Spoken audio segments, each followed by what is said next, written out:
Let Sir Speedy take your project from idea to execution. Large and small, simple to complex, top-notch printing, custom signage, or a direct mail marketing campaign, the professionals at Sir Speedy are here to help. You'll always get the quality products, personalized service, and experience you've come to expect. So bring us your challenges and we'll work with you to solve them. We're your local resource for creative solutions. Beautiful, inventive, smart, everything you need. At Sir Speedy, we do it all. Have you heard what happened to those with curious minds? They packed up, broke free of conventions. These prospectors of knowledge are blazing a new trail, joining the long line of those who sought adventure and prepared for anything. This is the time. This is the place. Bring forth a pioneer. Healthy relationships. It's how we think about primary care at Camden Clark. When you choose one of our providers, you're starting a relationship with access to award-winning specialty care, diagnostics, and MyWVU chart. Our state-of-the-art user-friendly electronic medical records that's at your fingertips. Caring for you for over 125 years. We're the only local community healthcare providers backed by the power of WVU medicine. Healthy relationships start here.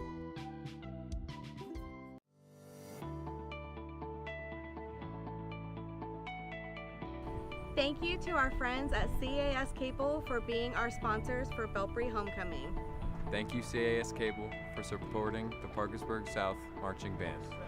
Thank you, CAS Cable, for supporting Discovery World!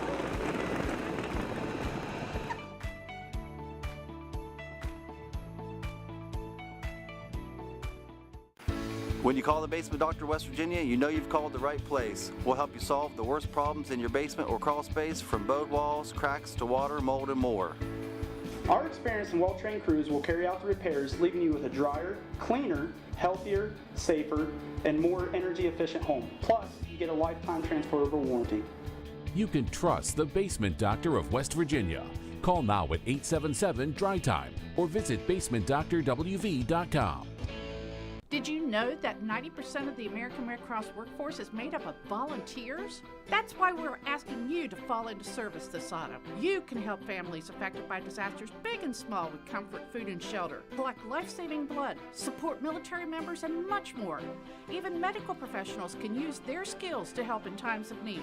Go to redcross.org/volunteer today to get more information or contact your local Red Cross in Parkersburg. So change a life and fall into service with the American Red Cross.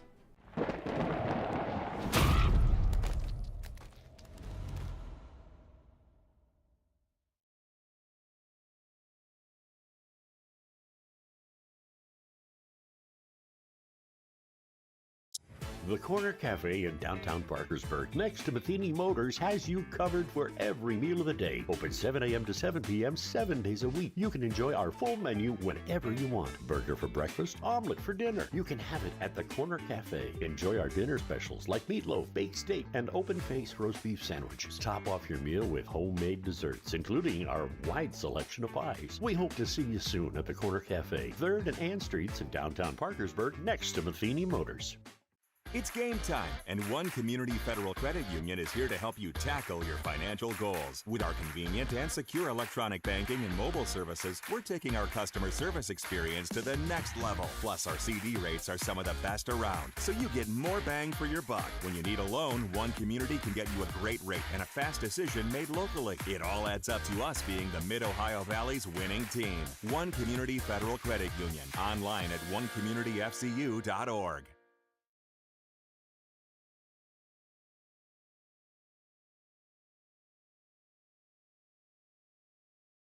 It's game time, and One Community Federal Credit Union is here to help you tackle your financial goals. With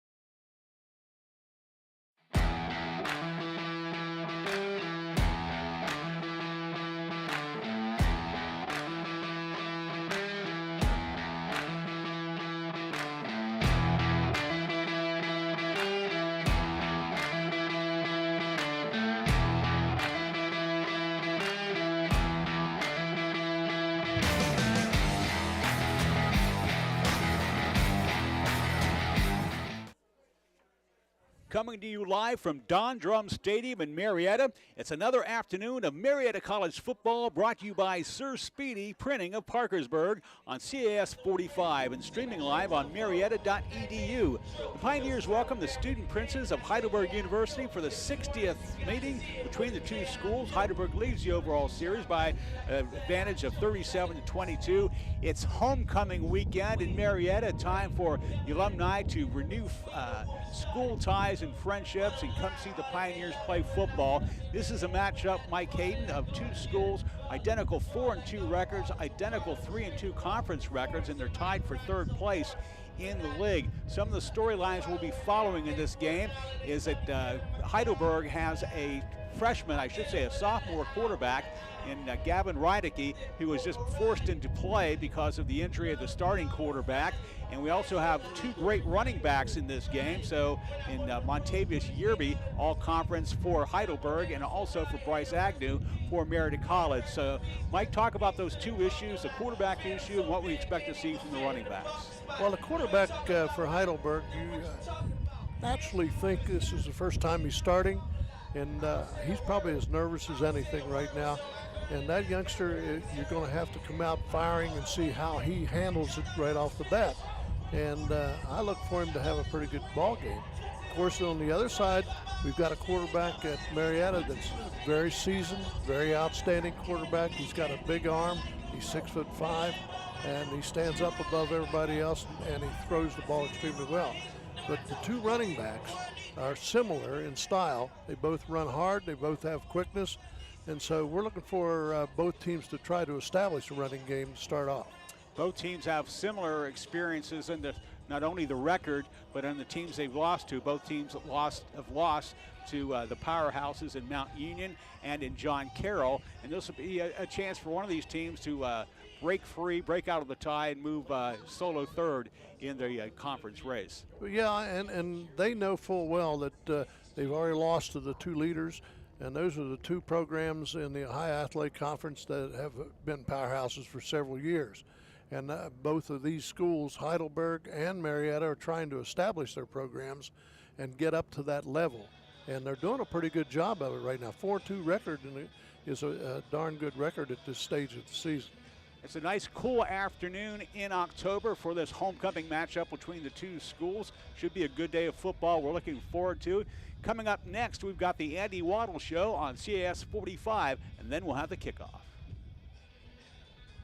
Let Sir Speedy take your project from idea to execution. Large and small, simple to complex, top-notch printing, custom signage, or a direct mail marketing campaign, the professionals at Sir Speedy are here to help. You'll always get the quality products, personalized service, and experience you've come to expect. So bring us your challenges and we'll work with you to solve them. We're your local resource for creative solutions. Beautiful, inventive, smart, everything you need. At Sir Speedy, we do it all.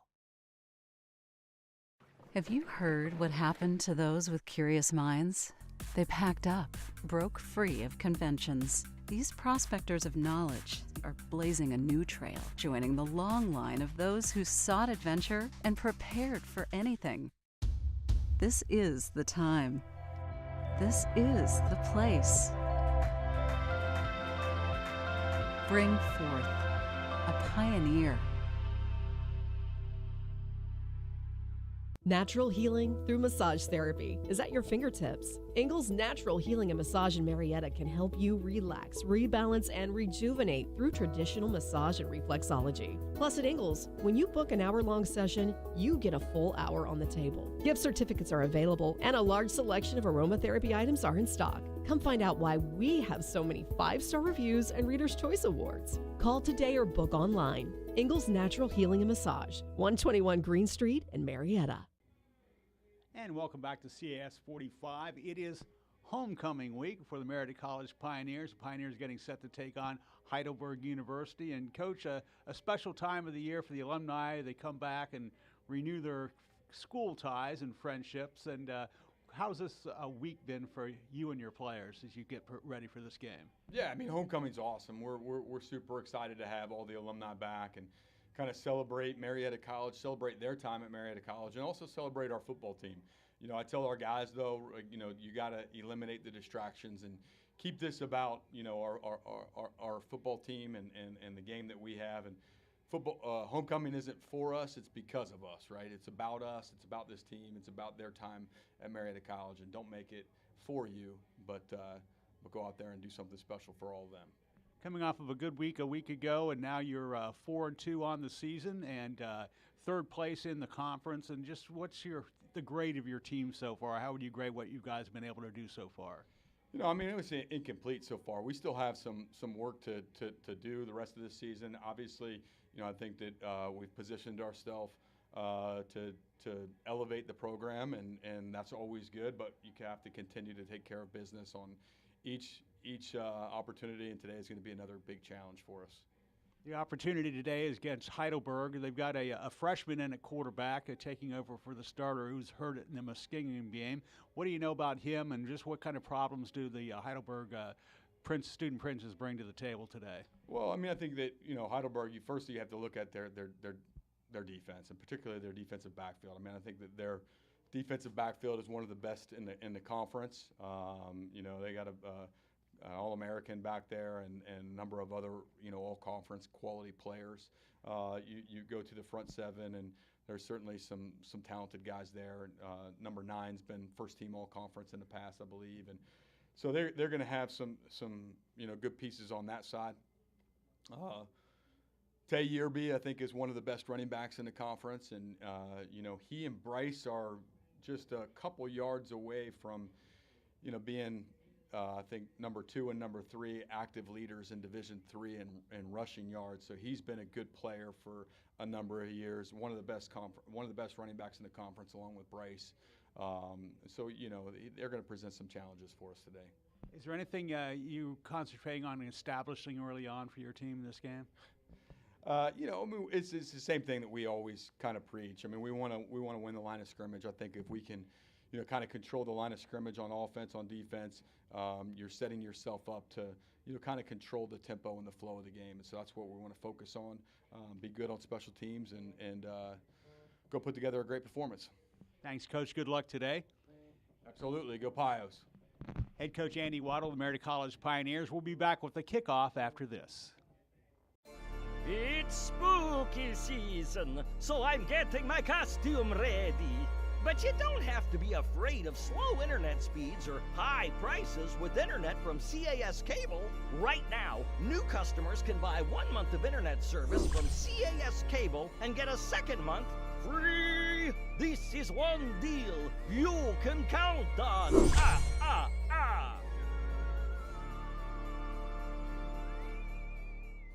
Healthy relationships. It's how we think about primary care at Camden Clark. When you choose one of our providers, you're starting a relationship with access to award-winning specialty care, diagnostics, and MyWVU chart. Our state-of-the-art user-friendly electronic medical records that's at your fingertips. Caring for you for over 125 years. We're the only local community healthcare providers backed by the power of WVU medicine. Healthy relationships start here. Chilly weather's here, so it's time to call Morrison Incorporated today and schedule your fall furnace check and tune-up. Still, for just $90, we'll test, clean, and adjust your home's heating system so it's safe and ready to keep you warm this winter. We're not looking for problems, we're looking to prevent them. Call 373-5869 or book your appointment online at morrisonhvac.com. Morrison Incorporated, always ready. With Bryant, whatever it takes. Restrictions apply.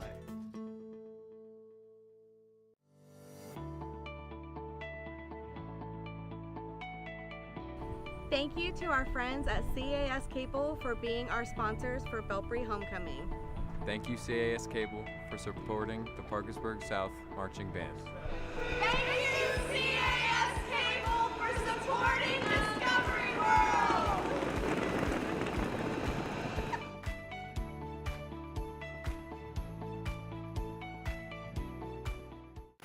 When you call the Basement Doctor West Virginia, you know you've called the right place. We'll help you solve the worst problems in your basement or crawl space, from bowed walls, cracks to water, mold, and more.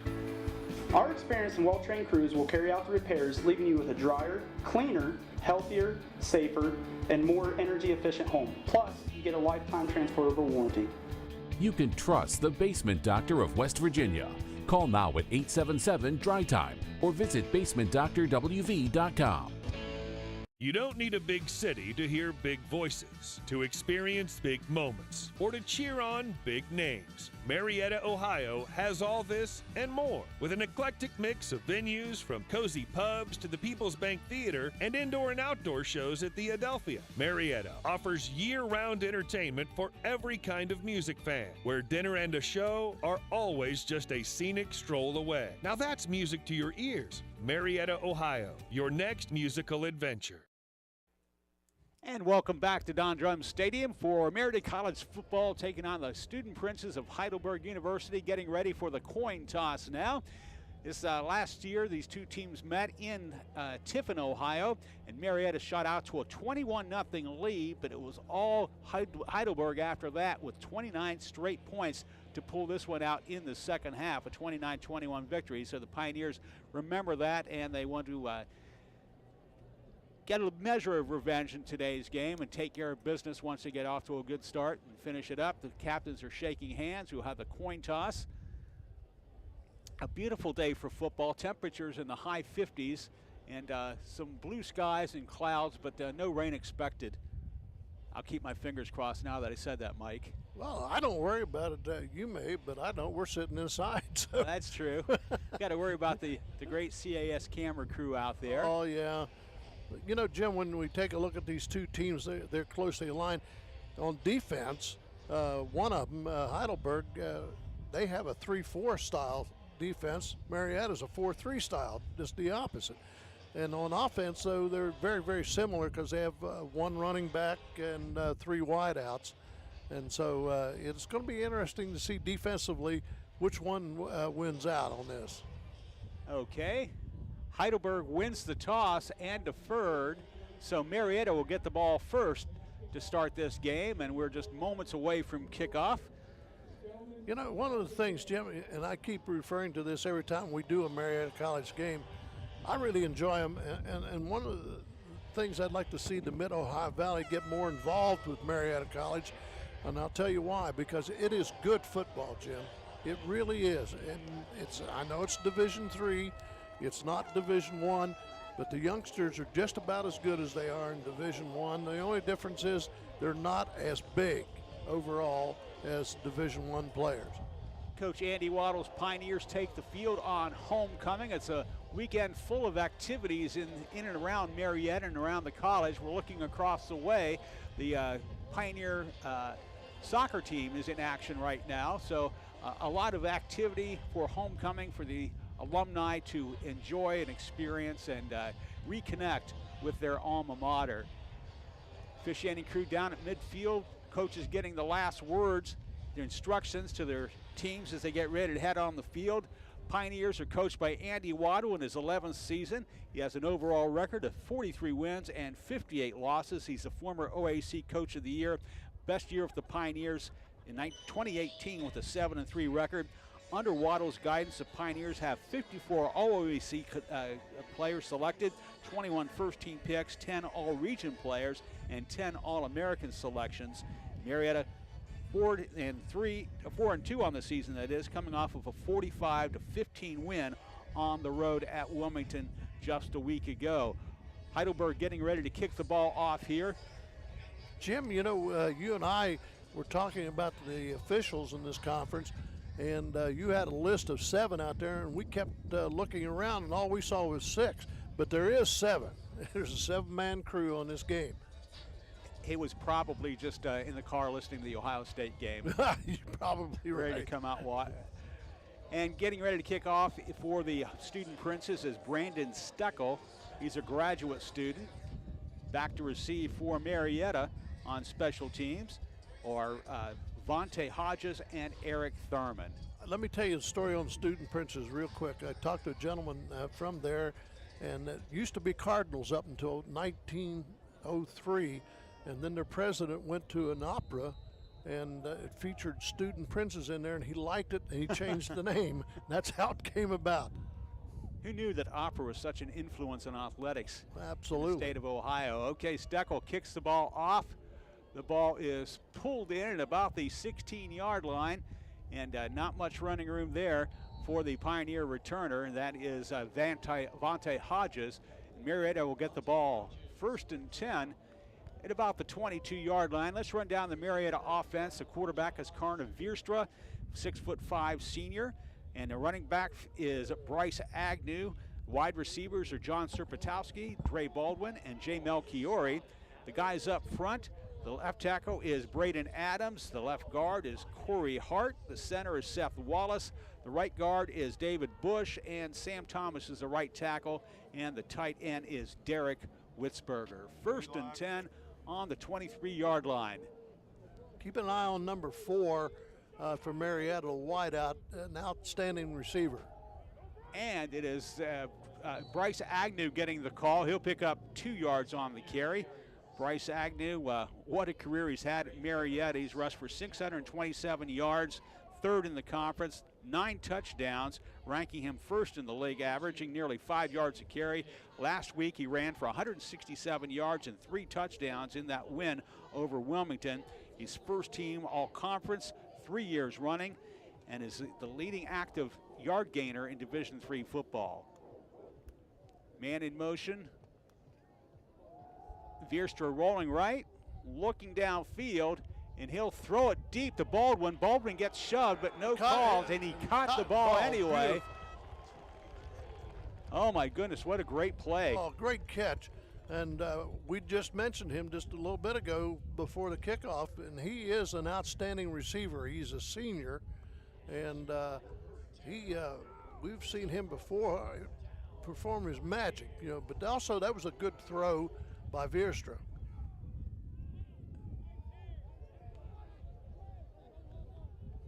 First and 10, they're across the 50-yard line for the first time this game. We've got a flag now on the play.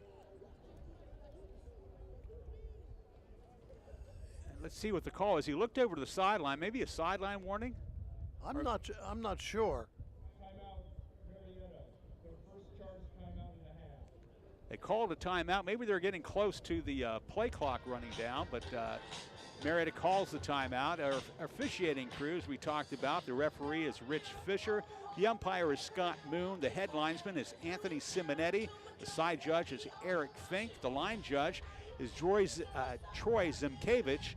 And the field judge is Joe Sikorsky. The back judge is David Buchanan. And Marietta burns a timeout early in this ball game, but Mike, if first half timeouts are there just to make sure that you don't make any mistakes, so you don't worry about burning them in the first half. Well, I think that's the reason they burned it, because of the fact I was looking at the formation and something looked really strange out there, and that may be why they called the timeout, because they didn't have the right formation called. Pioneers have 3 receivers to the top of your screen.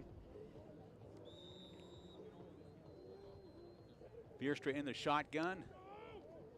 Fakes the handoff, he throws to his right, and the ball is in and out of the hands as a receiver. Well defended by the Heidelberg defense. Let's run down the Heidelberg defense, by the way. The guys up front, Tyler Turek, Luke Benitez, Colin Hubbs, Easton St. Clair in the linebacking core. Isaiah Kammer and Darren Davis also in the linebacking core, along with Andrew DeHart. Kyle Cunningham, or Key Cunningham that is, in the backfield, defensive backfield, along with Kingston Magbata, Griffin Pendry, and Joe Norris. Joe Norris is the one that broke up that pass. He played it perfectly. 2nd and 10. Vierstra has a man in the flat. He gets him down to about the 30-yard line, and that'll be first down yardage. John Serpatowski with the catch on that play. Came into the game with 12 catches for 179 yards. Well thrown ball, and that's a tough, he threw that ball from the right hash mark all the way past the left hash mark. That is a tough pass to throw. The pros have a tough time with that one. Pioneers averaging 33 points a game and 393 yards in total offense, 4th best in the OAC, 162 yards rushing, 231 yards passing. 1st and 10 from the 30.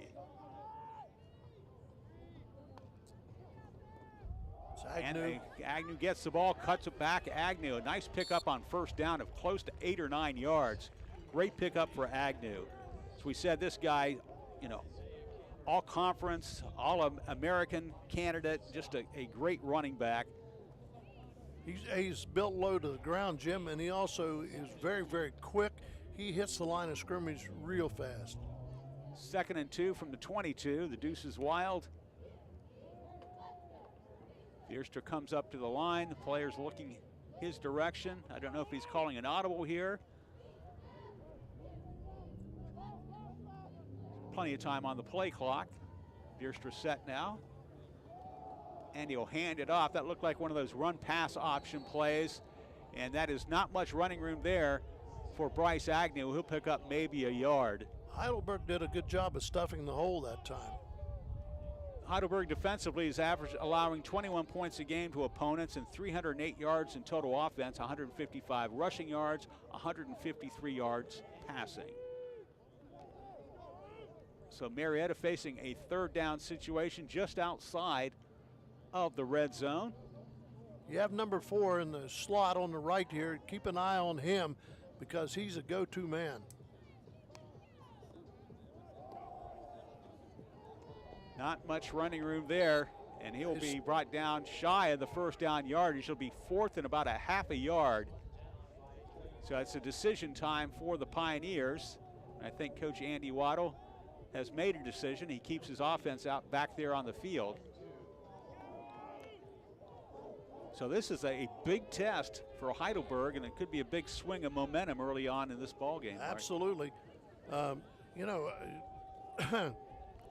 look for Vierster to run the run-pass option off of this, Jim. Vierster has 2 running backs beside him. Fakes the handoff, rolling right. I think it's a run all the way, and he dives across it. He'll pick up the first down yardage. He was rolling right, and he had a blocker. The receiver became a blocker because it was strictly a running play. Well, and he used his speed to pick up that first down. Just like I said before, Jim, that is a good call in that situation. Give your quarterback a chance to either throw the ball or run the ball. Run pass option. Last week, Vierster passed for 3 touchdowns in the win against Wilmington. And last year, he passed for a couple of touchdowns, but he also had 4 interceptions at the hand of the Student Princes. So Vierster has something to play for, a measure of revenge as well. It's Agnew running left and then pulling back to the center of the field, but they've got him bottled up and picking up maybe 1 or 2 yards. So aside from that first run where he bust off about 8 yards, they've been able to contain him pretty well. Well, the last 3 runs have been very short yardage for him, and there's somebody that's keying on him. 2nd down, we've got 4 receivers at the bottom of the screen, flooding that right side. It's a little sling pass. It's out to Trey Baldwin. Baldwin gets pushed out of bounds. He's a senior, 5'11", 170 pounds. It'll be pick up about 6 yards. Jim, what happened was the 3 outside receivers went inside and more or less had a pick, which is illegal, but they did it in such a fashion you don't get called for it. And no, it's a legitimate call. Right. What it is, you know. Vierster now.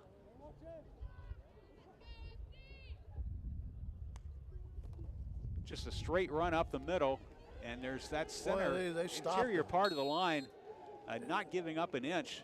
They actually lost a yard on that, I think. And that'll bring it 4th down, and that'll bring up the field goal unit. Derek Klein will be in to kick the field goal.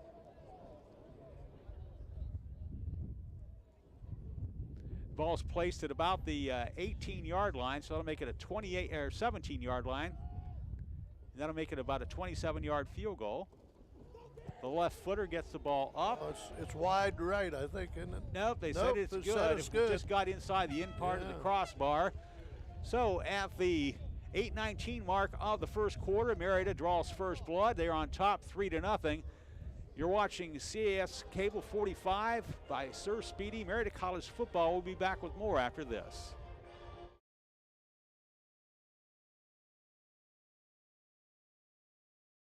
I was out doing this one day, then this happened.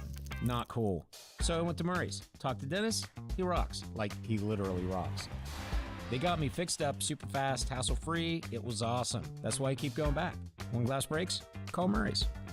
Murray's will replace damaged insulated residential glass and a 10-year guarantee on seals from the manufacturer. Replacement units are made right here in the USA. Murray's, your trusted source for replacement glass for 75 years. Okay. Welcome back to Marietta College football homecoming week. The Marietta College Pioneers have just broken out on top with a 27-yard field goal. They lead it 3-0 over Heidelberg. The Pioneers getting ready to kick the ball away. Derek Klein will boot the ball away, and for the Student Princes, they have Montavious Yerby and Joseph Norris getting ready to pick it up, and the ball is caught at about the 12-yard line. That is, I believe, Joseph Norris on the kick return. That was good coverage by the kicking team for Marietta. Got to be 1st and 10 for the Student Princes.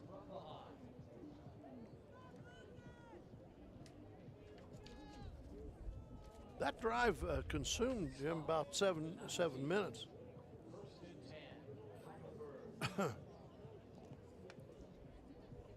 Heidelberg is averaging about 27 points a game, 312 yards in total offense, 135 rushing yards, 177 yards passing. And we'll see how the new young quarterback does for the Student Princes. Gavin Renicky, he rolls right and hits a jump pass and out of bounds. He was feeling the heat on that play, Mike, so he just had to throw the ball away. Yeah, he threw it out. He got outside of the tackle box, which you can do, and throw the ball away as long as that ball goes across the line of scrimmage. So I'll bring up 2nd and 10. Some people get confused about that, and they want an intentional grounding. But in that case, like I said, he was outside the tackle box, and the ball traveled past the line of scrimmage. Drew Sims was a 4-year starter for Heidelberg, but he got injured in the Muskingum game, and so Reinecke came over, took over his place. And Reinecke looking to pass again, throwing deep along the far sideline, and he picks up 1st down yardage, 1 for 2 for passing so far. He came into this game in 4 games with hitting 21 of 45 passes for 121 yards and a touchdown, but he's also, the young man, has had 3 interceptions. Nice square out. The receiver went down exactly 12 yards and squared out, and the pass was right on the money. So the first down of the game for the Student Princes. Reinecke looking again. This time it is picked off. It is picked off the Pioneer defense, and Marietta gets the first takeaway of the game. Jay Melchiori, the sophomore, comes through big time with the interception, and that's the 4th interception of the season in 4 games for young Gavin Reinecke. And Marietta now has the ball and the lead, and they'll try to cash in this turnover. Nice job by the linebacker dropping into his zone, and the ball came right to him. I don't think the quarterback ever saw him. I don't think Reinecke ever saw him. No. He was looking at the receiver where the receiver was going to be, and Melchiori was right there.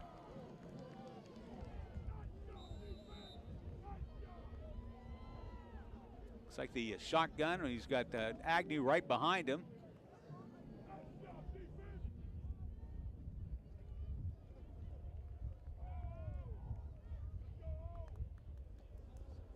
Agnew, and again, still finding a tough sledding to go, so he picks up a yard on 1st down. Got to give credit for the up front line of Heidelberg. Tyler Turek, Luke Benitez, Colin Hubbs, and Easton St. Clair. All those guys have been doing a great job, plus the linebackers, of keeping Bryce Agnew contained. Jim, they're flowing. First time they see him take a step, they are flowing in that direction. That's one of the things that's helped them stop Agnew. Looking the pass, and he'll hit his receiver, and he breaks the tap. Baldwin breaking the tackle, and he'll pick up 1st down yardage. Outstanding receiver. Nice move after the catch.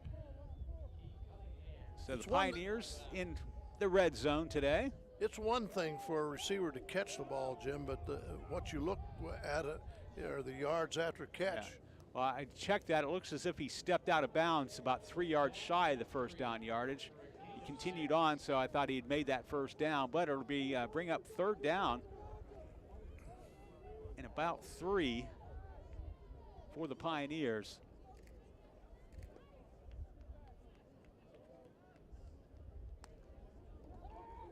Vierstra handing off, no, faked it, and he has a man open in the end zone, and touchdown. Dre Baldwin with the catch. That was such a great bootleg play. It fooled me, Mike. Oh, I was following the running back, Bryce Agnew, but Vierstra rolls out, and he throws the touchdown pass of about, I believe, 23 yards. We'll confirm that on the drive sheet.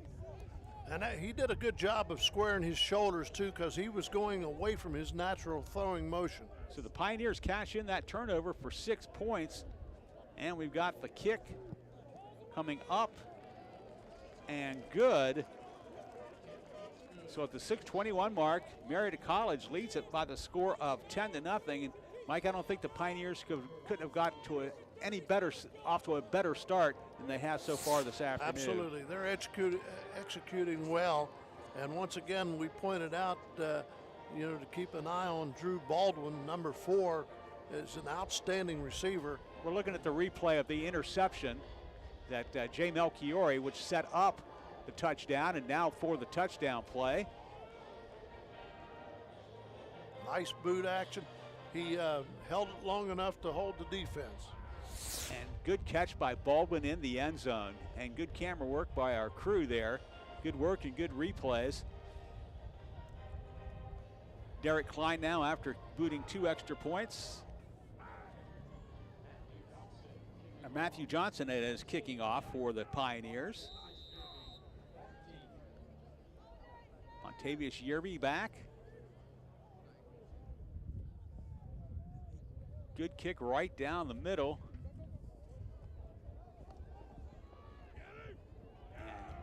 Marietta special teams getting the job done as they keep them hemmed in before the 20-yard line. They'll bring them down at the 17-yard line.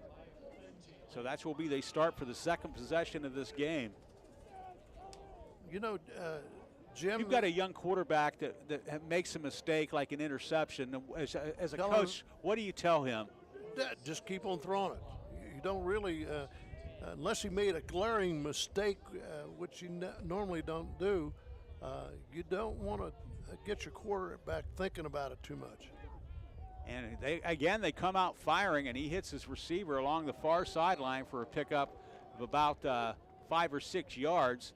And it's kind of interesting, the philosophy going into this game. They're throwing the ball mostly, but you've got a running back like Montavious Yerby, who's twice first-team all-conference, and he hasn't touched the football yet. Correct. I want to make a correction on a mistake that I made on that touchdown pass. We thought it was number 4, Baldwin, that made the catch. And according to the sheet that they've given us here, it was Sir Patowski, number 6. And how long with that drive was that? That was 23-yard pass.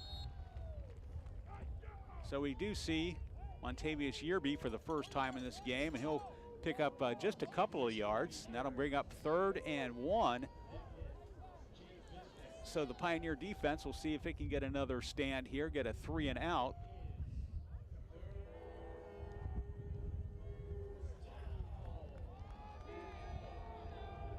We've got Reineke.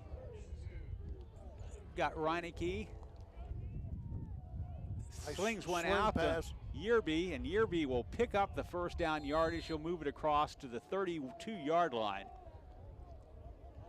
See, that's what we would want as a coaching staff for a young quarterback who just made the series before a mistake to come right out firing, and he's looks like he's forgotten all about it. You have to have amnesia, as they say, when you throw interceptions like that. Forget about it. 1st and 10. Reineke has Yerby behind him. He's looking to pass, and he slings it out to Yerby. Yerby, a great move, but he won't get much. He'll get back maybe to the original line of scrimmage. Now he'll even lose a yard. So Marietta had that one well played. great pursuit. There were 6 potential tacklers around that ball carrier. I think Yearby was basically the last guy in the check down, and he didn't have any receivers downfield, so he slung it out to Yearby, and then Marietta just converged on him and brought him down for a loss. That'll bring up 2nd and 11. Marietta defense just giving up 17 points a game. It's a quarterback run option. He'll maybe get back to the line of scrimmage or just beyond it. He's back to the line of scrimmage, so that'll bring up 3rd and long, 3rd and 11. Well, that time Marietta came with their inside linebackers and they just stuffed it.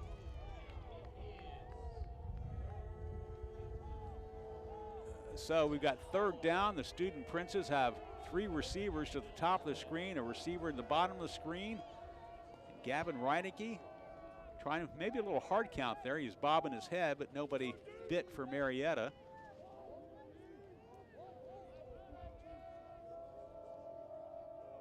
Reinecke now looks back at Yearby. Yearby says, it's time. Reinecke being flush from the pocket. He's rolling right, throwing to the far sidelines. He did the wise thing, Mike. He just threw that one out of bounds. So Marietta's defense comes through with the stop, and they will get the ball back.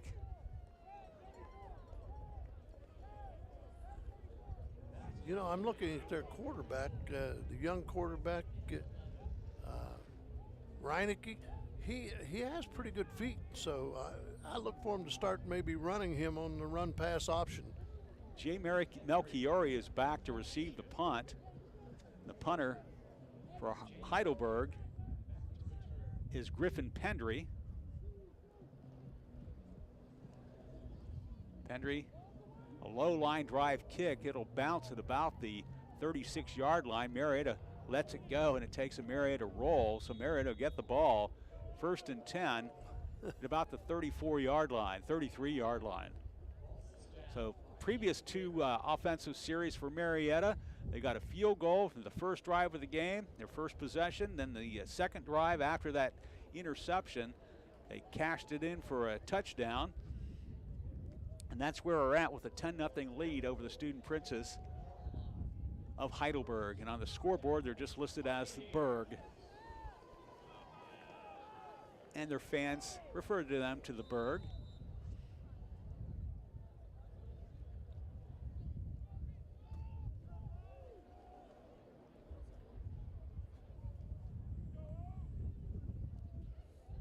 Veerstra has 2 receivers at the top, the screen, 1 at the bottom.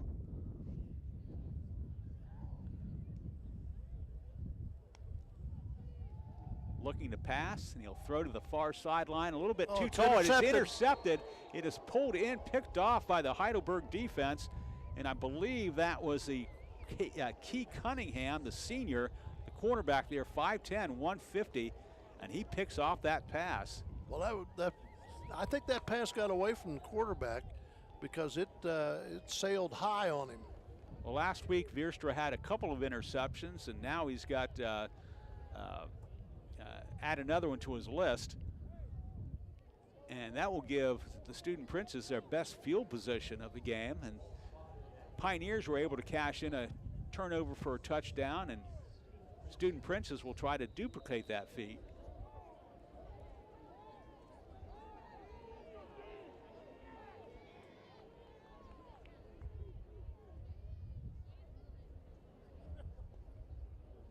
Reinecke with the handoff to Yearby up the middle, and Yearby has his best run of the game. He'll pick up close to 7 yards on that play. A good burst that time into the line of scrimmage.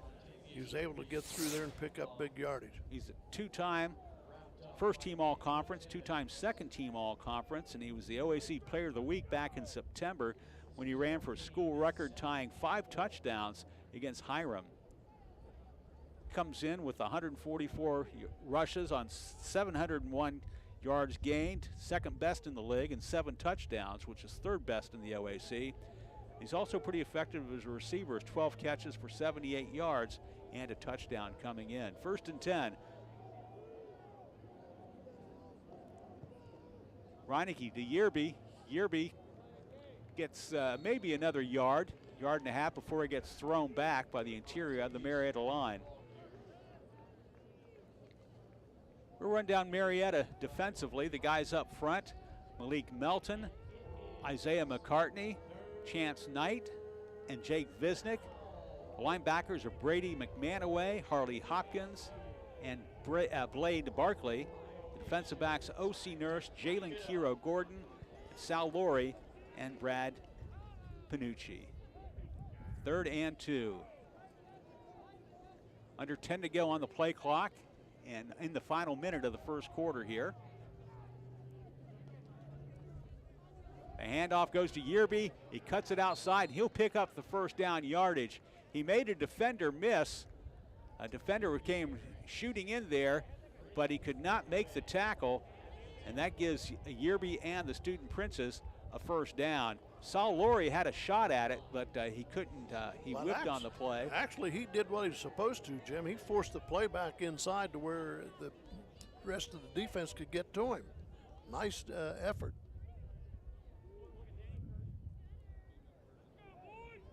So inside 30 seconds to go. This might be the final play of the quarter, barring an incomplete pass or a penalty.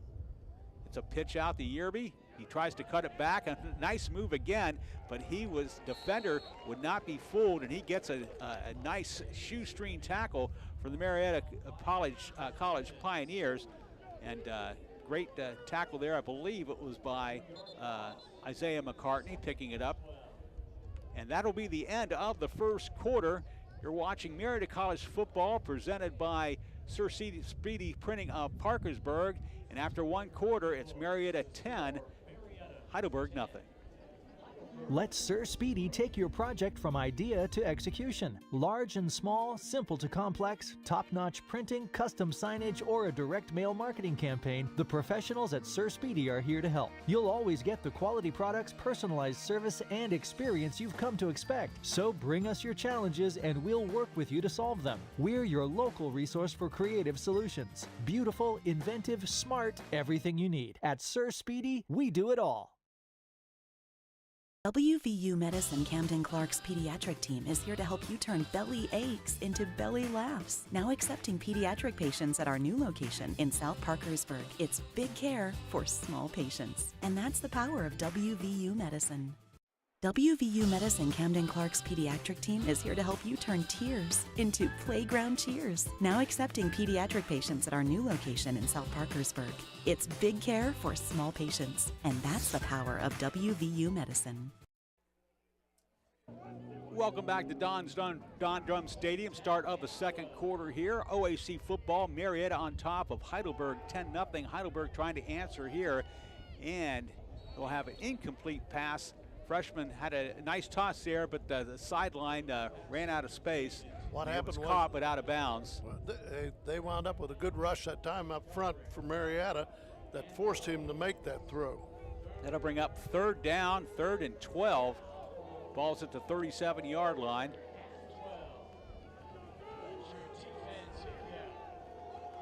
Student Princess had 2 receivers to the right and 2 receivers to the left. Gavin Reinecke at quarterback. In the shotgun with Yearby behind him. He'll throw a little short pass, but it is snuffed. Great job there. Trying to pick out the number, but that Marietta player did a tremendous job. That was Brady McManaway on the tackle for Marietta. McManaway, just a sophomore, 4th leading tackler on the team with 30, and leads the team with 2 fumble recoveries, and he also has returned a fumble for a touchdown. So 4th down, and they're going for it. Wonder if we'll see a quarterback punt, or he's just trying to draw him off. Under 5 seconds to go on the play clock. Reinecke going to the air, and it is intercepted. Marietta College its 2nd interception of the game. A great pickoff there for the Pioneer defense, and that is O.C. Nurse. He's just a freshman, 5'9", 140 pounds. And so Marietta gets its second turnover of the game, a takeaway against the Student Princes, who now have 2 interceptions in this game. Nice job of intercepting that pass. He went high in the air to get it. An excellent job. Great coverage. The Student Princes came in with 10 turnovers on the season, and they all interceptions, and you add the 2 more interceptions today, so they have 10 turnovers on the season and no fumbles. So Connor Vierstra has the ball for the Pioneers, leading the offense. 1st and 10, the ball's on the 17. He's got 1 touchdown pass to his credit. Gives the ball to Agnew. He's running right, trying to follow his blockers, and he'll get strung out down the line, and he'll lose a yard. So the interior part of the Student Princess defense has Bryce Agnew's number early on in this ball game. They have done a wonderful job of containing him outside that first run of, what do you have, about 8 yards, Jim? Yep. And they'll say it was, he didn't lose a yard. He'll get back to the original line of scrimmage, so it'll be 2nd and 10. Vierster has Witzberger in motion as tight end. Now he comes back the other direction and sets up. Vierstra hits his wide receiver. That's Dre Baldwin. He has running room, 1st down yardage and more, down to the 39-yard line. So a good pickup there. A pickup of 22 yards. It'll be 1st and 10 Marietta at the 13-minute mark of this ball game. I love the way that Baldwin runs routes, Jim. He gets separation from defensive backs real easy. You know, he's a senior and Baldwin's a senior. The 2 seniors there really working well together. They know each other's moves inside and out, and it's paying off here this season. Agnew comes back into the backfield. We've got 2 men alongside Connor Vierstra.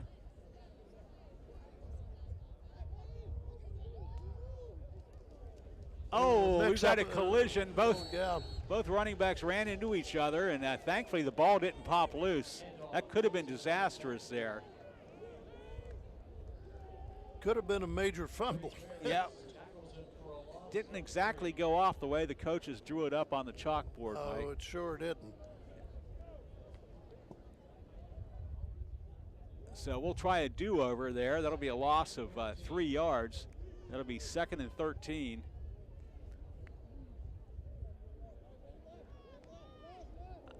I think they'll try to. I don't think we'll see that play again later in this game, Mike. Hey, Vierstra over the middle, hits a short receiver. And that's Serpatowski, the junior.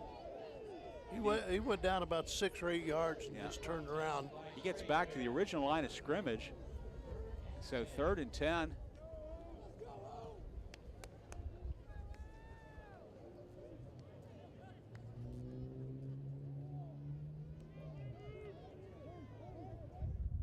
Pioneers now flood the top of the screen with receivers.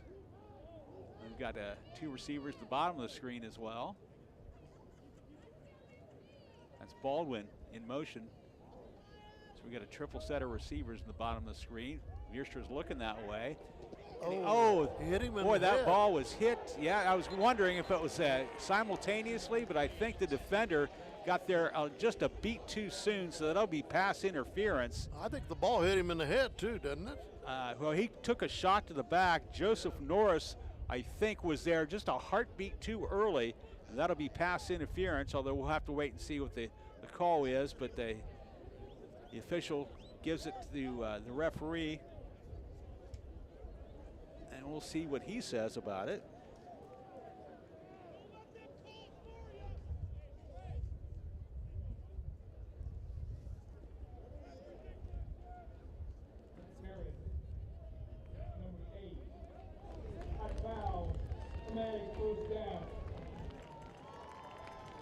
So Rich Fisher says indeed it was pass interference. The penalty actually goes on to Key Cunningham. So 1st and 10 at the 44.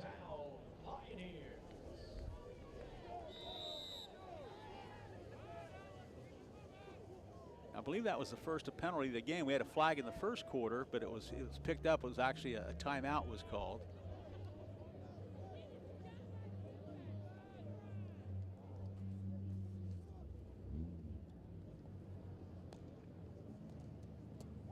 Bierstra, nice play action. He's going over the middle. There's two receivers, and he gets run over. I don't know if that was a catchable ball. Anyway, they did throw a flag. They threw a flag. Yeah, at the 20, looks to be about the 24-yard line.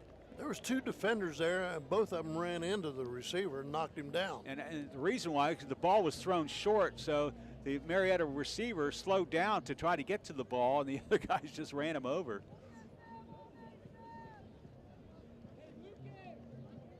Well, let's see. The student princes are saying it's against Marietta. Or maybe they picked up the flag. They're picking it up. Picked up the flag. The fans here at Don Drum Stadium did not like that. voiced their displeasure at the officials. But that was a good call because that was not a catchable pass.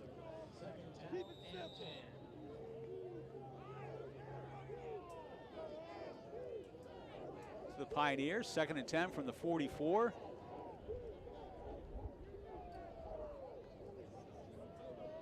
Baldwin in motion to the near side. And he heads back. Bierster rolling right, looking left. He looked back. He's being flushed. He better hold that ball in there. He had the ball out there like he was carrying a loaf of bread. Well, he took a shot too. Yeah, fortunately the ball wasn't jarred loose, although he did take a jarring shot. So I'll bring up 3rd and about 11. 3rd and 12.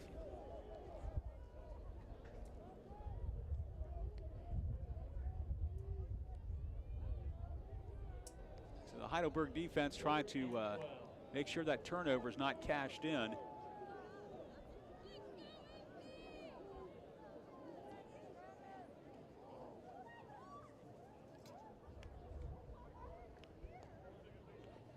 We got a flag on the play. All wide open. Hits his receiver along the far sideline. 1st down yardage and more pending the flag. Might have been offsides. The head linesman threw the flag. And yes, indeed, it's offsides against Heidelberg, so that play will stand. They'll refuse the penalty. Don't know if the guy was lined up offsides or came over early, but as soon as the ball was snapped, that flag came out from the sideline from the head's lineman, who was Anthony Simonetti. Number 55, that's declined. The result of the play is a 1st down. So the penalty was against a linebacker who apparently came up, lined up on the line of scrimmage. So Pioneers across the 50-yard line, looking to add to their 10-point lead. We've got 3 receivers at the top of the screen, and it's a flanker screen. He throws it out to his tight end, Witzberger, and Witzberger picks up good yardage on 1st down. Good run that time after the catch. Very powerful run. Witzberger's a senior, 6'2", 230 pounds. So he'll pick up 8 on the play. Ball sitting at the nose of the 30-yard line. So 2nd and 2.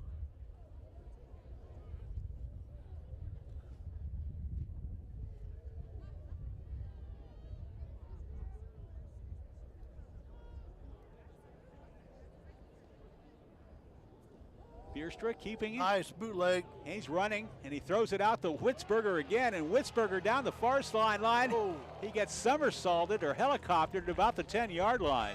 Boy, I tell you what, and you've heard me say this many, many times, I love the bootleg pass. Look at the replay. Watch this tackle, beautiful. Mike. He just knocked his legs out from under him, and he took a tumble, but he's okay. But the Pioneers in business now in the red zone, 1st and 10. Bierstra does a great job on that, Jim, selling that bootleg. 1st and goal, that is, inside the 10-yard line, at the 9-yard line.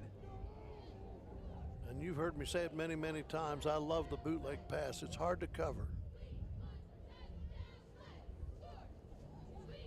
Bryce Agnew with the ball. He punches it across the 5-yard line to the 4-yard line. So he picks up about 5 yards on first down. That's his best run since his first run of the afternoon. That's as hard as he's run, Jim, because he hit up in there really with a lot of power. Pioneers up to the line of scrimmage now.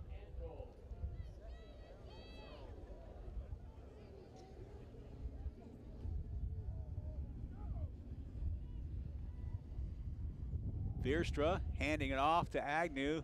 This time the running is not as easy as he gets little or no gain there. That'll bring up 3rd down and goal from about the 4-yard line. This would be a good spot right here, Jim, for him to run that boot pass at the goal line. And that's doubly hard to cover at the goal line. Baldwin's now in. He just came in off the sideline. We got Melchiori and Baldwin on the near side of the screen. One receiver up top. That is Serpatowski. There's no running back in the backfield, so it'd be difficult to run a boot pass. Now Marietta's going to take a timeout here. Their second of the half. Veerstra didn't like what he saw, so he called timeout. And when you've got a situation like this, 3rd and goal, you just have to make sure that everybody's on the same page. Absolutely. You know, the worst that you're going to come out of here with is going to be a field goal, but you want that touchdown. And I'd like to see him put Agnew back in the backfield and fake it to him and run the boot pass again, because that has been proven down through the years to be one of the most difficult passes, you know, to cover at the goal line. Because you focus in on, when it's short yardage like that, you focus in on the running back and have a tendency to try to stop that run, thinking there's going to be a run. We will find out right here on 3rd down. Pioneers looking to extend a 10-0 lead. Agnew now in the backfield. And a quarterback keeper. And Veerstra dives forward to about the 2-yard line, so it'll bring up 4th and goal at the 2-yard line. We'll see if Marietta is going to go for it. I believe they will. I don't see the special teams coming on. So 4th and 2.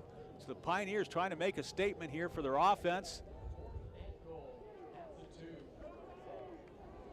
Big opportunity for the defense of Heidelberg. Veerstra. There it is. Throws it to the back of the end zone. It's Touchdown. Witzberger, I believe. Yes. A nice play, 2 yards for the touchdown, and this is a big series for Witzberger. He had a couple of big gains for first downs, and now as we look at the replay, you see him catch it in the corner of the end zone.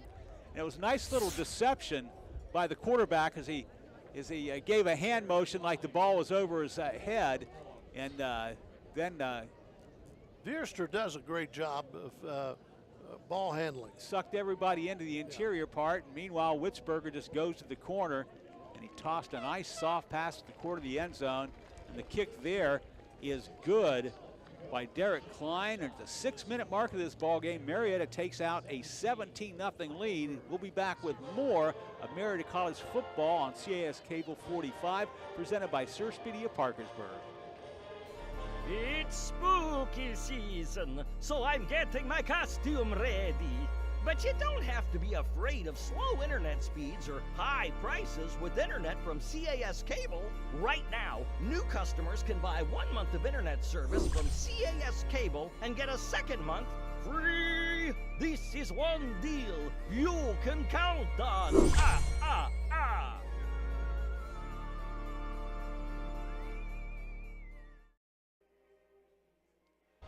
And welcome back to Don Drum Stadium in Marietta, the Pioneer City.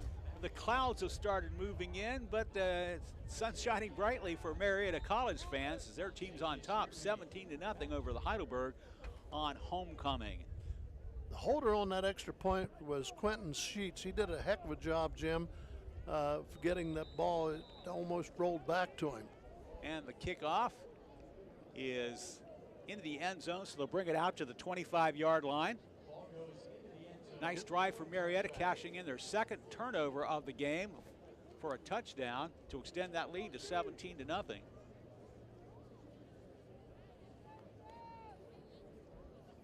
You know, if you got a kicker that can kick it in the end zone, you should do it every time. That way you make sure you're not going to have a run back. That was a 13-play drive. Marietta drove it 83 yards. 7 minutes and 57 taken off the clock, and they extend their lead to 17-0. And nice Heidelberg gets a good pass on first down, picking up 9 yardage there. As they seem to be going to the air a lot in this ball game. You know, he threw that interception, but I've been impressed with him, Jim. He didn't let it bother him. That's what we talked about earlier. Gavin Reinecke, the sophomore quarterback who pressed into duty with the injury of the starting quarterback, Drew Sims, a 4-year starter, and they get the first down. Ball's up to the 39-yard line. Nice pass that time to the sideline. Pick up a 5 yards and picking up that first down. Nice catch, though, also by the wide receiver. He did a nice square out. That was zero. Is it Chiloa? What? How do you pronounce that? Choliwa? We'll work on it. Hits it out to his tight end. He breaks the tackle. He's a bruiser. Oh, my goodness. Nice He run. bruises the ball across the 50-yard line. That was just a load right there. Well, nice run. Excellent.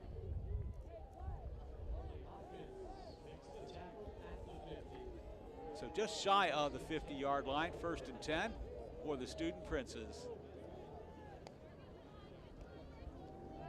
Reinecke rolling right, he's being chased, and he gets brought down by the Pioneer defender. That is a great play, a great pickup. Chance Knight, and he pulls him down for a huge loss all the way back to about the 36-yard line, so that's a 14-yard loss. Great pursuit by the Marietta defense there.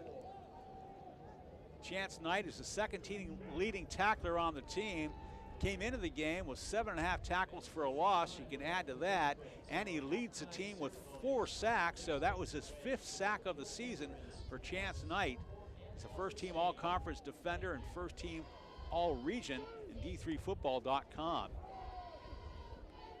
Now it's Reinecke. Oh, throwing, nice, and he get nice pass, and he'll pick up most of that loss and get it back to, so it'll be about 3rd and 9 on the play, so a good pickup there.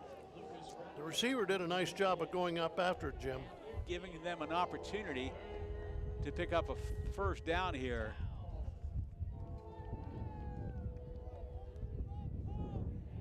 Final 3.5 minutes of the first half here. Reinecke has 3 receivers at the bottom of the screen, another receiver up top. Looking to pass to his right. The ball was too tall. He had an open receiver down there. He just couldn't hit him. And got to bring up 4th down. The punting unit is out for Heidelberg. Jim, on that pass, I think the reason he threw it high was there was actually a linebacker underneath that forced him to throw that over top and try to drop the ball in there. Griffin Pendry on the punt, and very rarely do you have a punter get the Conference Player of the Week, but that happened to him earlier on October 4th when he had a crucial 4th down, picked up first down as he took off and got the first down. Oh, what nice a block. And that's a flag on the play. Yeah. That's a blindside block. Blindside. Oh, we've got another flag. We've got punches being thrown. And coach is dragging the players away, but there'll be multiple flags on this play. And we'll have to see if the young man for Heidelberg gets on his feet. He just literally got knocked off of his feet on a blindside block. And there's another one out in the middle of the field there, also down. So we've got 2 Heidelberg players down. You know, Jim, that's a crackback block, and that used to be years ago very, very prevalent, but Right. they've outlawed it because of the potential for serious injuries. That used to be featured on a pregame segment of a football show in the NFL called All Jacked Up, and they decided wisely to get rid of that because basically a lot of players were hurt. It's opportunities for concussions and all sorts of serious injuries. Now the officials are huddled there. All 7 are huddled there. They're going to have to figure out what we've got. We know we've got an illegal crackback block. That was the first one. That's a live ball foul. And then there's a dead ball foul, I'm sure, on the sidelines. Yeah, there was a personal foul and unnecessary roughness, and I believe I saw a punch thrown. So we're going to have to see how this all sorts out. Meanwhile, that young man is still being tended to. Let's hear from Rich Fisher, the referee.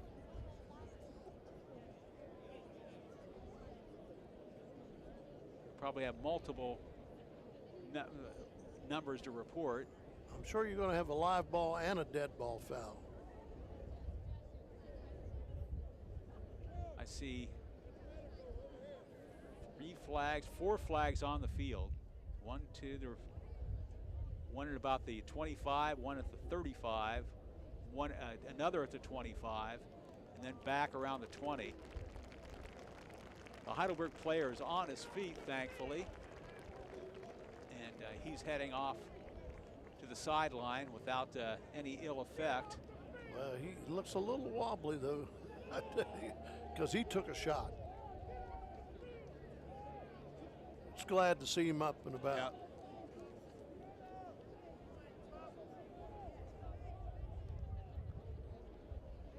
Now it's just a matter of sorting this all out and see who's being penalized what.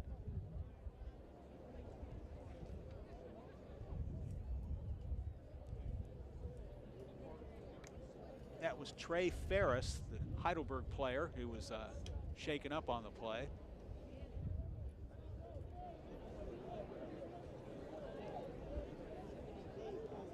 I almost think the referee would need a notebook to keep track of everything that's happened.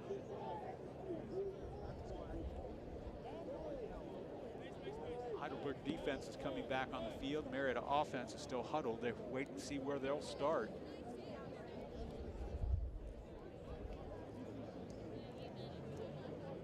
The umpire might be walking off a lot of yardage here, depending on the call.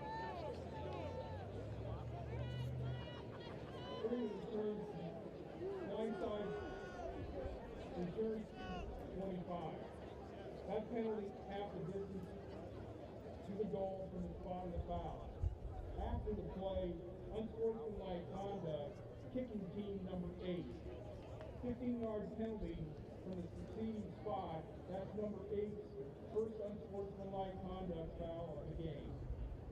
First down. So it was offsetting penalties. No, they march off the dead ball first. Right. I never saw the ball go back half the distance to the goal. No, I didn't either.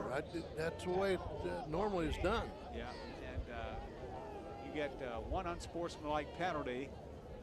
And So- here's a look at the block, Mike. We saw that blindside block about the 22-yard line. And then at the end of the play, the Heidelberg player had an issue with the play, and he got unsportsmanlike conduct, and that was Key Cunningham. And so apparently they marched it half the distance to the goal, then 15 yards, but they got it sorted out, so it's first and 10 from the 27 for the Pioneers. What happened in this one? The Pioneers end up with gaining 5 yards. Agnew breaks a tackler, gets to the near sideline, puts Nice his run. shoulder down, Nice gets run. across the 35-yard line to about the 36. That'll be a pickup of 8 yards on first down. We got a Marietta player down. Looks like one of the linemen. Yeah, it's 72, Corey That is Hart. Corey Hart, a senior, 6'1", 290 pounds. Looks like they're working on his left leg.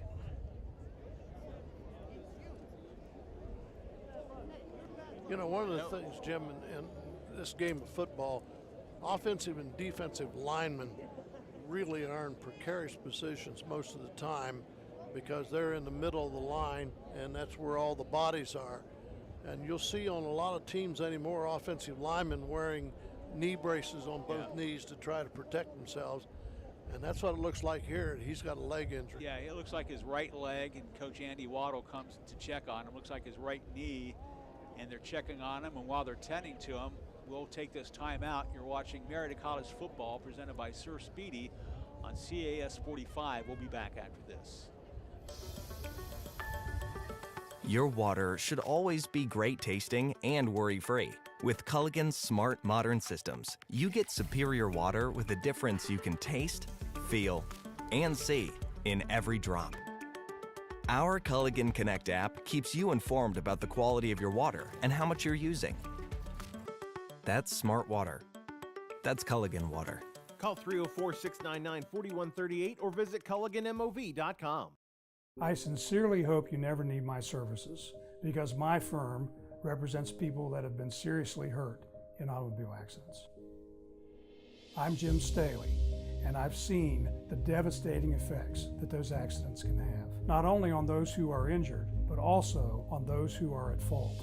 Don't drive distracted. Put down the phone. It can wait until you get where you're going. Staley Law and Mediation, advocating for victims of serious personal injury. Natural healing through massage therapy is at your fingertips. Ingles Natural Healing and Massage in Marietta can help you relax, rebalance, and rejuvenate through traditional massage and reflexology. Plus at Ingles, when you book an hour-long session, you get a full hour on the table. Gift certificates are available, and a large selection of aromatherapy items are in stock. Come find out why we have so many 5-star reviews and Reader's Choice Awards. Call today or book online. Ingles Natural Healing and Massage, 121 Green Street in Marietta. Chilly weather's here, so it's time to call Morrison Incorporated today and schedule your fall furnace check and tune-up. Still, for just $90, we'll test, clean, and adjust your home's heating system so it's safe and ready to keep you warm this winter. We're not looking for problems, we're looking to prevent them. Call 373-5869 or book your appointment online at morrisonhvac.com. Morrison Incorporated, always ready. With Bryant, whatever it takes. Restrictions apply.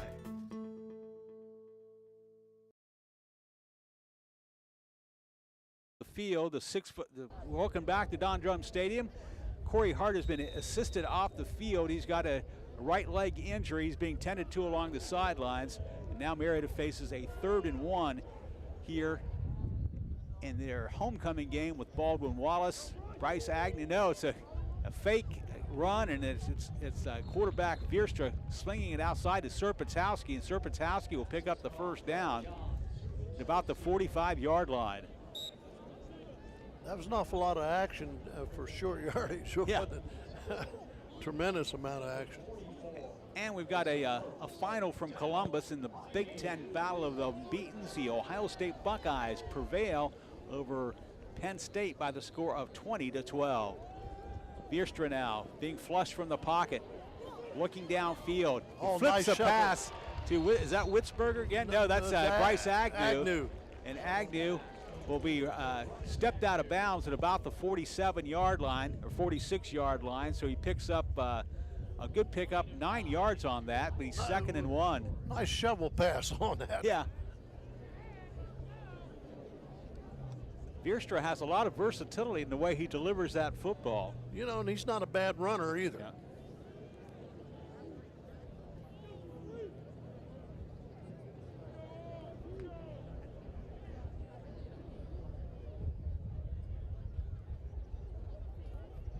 Vierstra has 2 receivers at the top, 2 receivers at the bottom. He'll throw short, and the ball is caught at about the 40-yard line. That'll be Dre Baldwin. You know, a nice job there by 22, the defender for Heidelberg, Darren Davis. He hit him on the sideline, and then he grabbed a hold of him and held him up. And we've seen situations in other games where they just drill him out of bounds and they end up getting an unsportsmanlike penalty, but he did a great job there of holding the runner up. Good sportsmanship, the Pioneers now. Absolutely. I want to point those things out, Jim. Minute and 33 seconds to go in the ball game, and Heidelberg's taking one of their timeouts, so the Pioneers are coming to the field to talk this over. And Mike, I hate to dwell on a bad situation. Last year, Marietta went up 21-0, and Heidelberg came roaring back. So Marietta's not going to take this lead lightly. I'm sure the coaches will remind him at halftime what happened last year. Absolutely. Coach Waddle's going to make him well aware of that. And I'm sure that on the other side of the court, the head coach of the Heidelbergs telling his guys, hey, you've been here before, don't get your heads down. This ball game's not over. You can get back into this game. You know what, and we talked about in the beginning of this show about Gavin Reineke and the position he was in starting his first game and what pressure is on him. I think he's doing quite well, Jim. Yeah. And the young man's handling it well. He came in a couple of games ago when the quarterback got hurt, and it's been a trial by fire. And there'll be growing pains. And he's thrown more interceptions than he has touchdowns, but he's learning. Fierstra has Baldwin in motion. He settles in. Looking deep to the right, and he throws, nearly caught. A great effort there on the far sideline by the Pioneer receiver. And he tried to come back over top. The defender was in great position, did a great job. And that defender for Heidelberg is number 7, Kingston. Here again, I'm having trouble with pronunciations. Mabata. He did a great job. They called pass interference on Jay Marachiori on that play. I can understand why, because he came back through the defender because the defender was in great position. That was Mabata on the defending. Yeah. And so that'll move the ball back across the 50-yard line to the 47-yard line. So that'll bring up second and about 17 or 16. Trying to do the math here. They need to get to the 32, so that's a long way. Second and 25, I believe. The scoreboard's having trouble with it too. They haven't put it up yet. I think second and 25. Let's see. Fierstra scrambling. Throws downfield. There it is, nice pulled catch. in. Was it a catch? Did he pull it down? Serpatowski grabbed it, but they say he's out of bounds. Nice catch. Yeah. He's an athletic receiver. Between him and Baldwin, you've got 2 outstanding receivers there. Yeah, Serpatowski, 6'2", 200-pounder.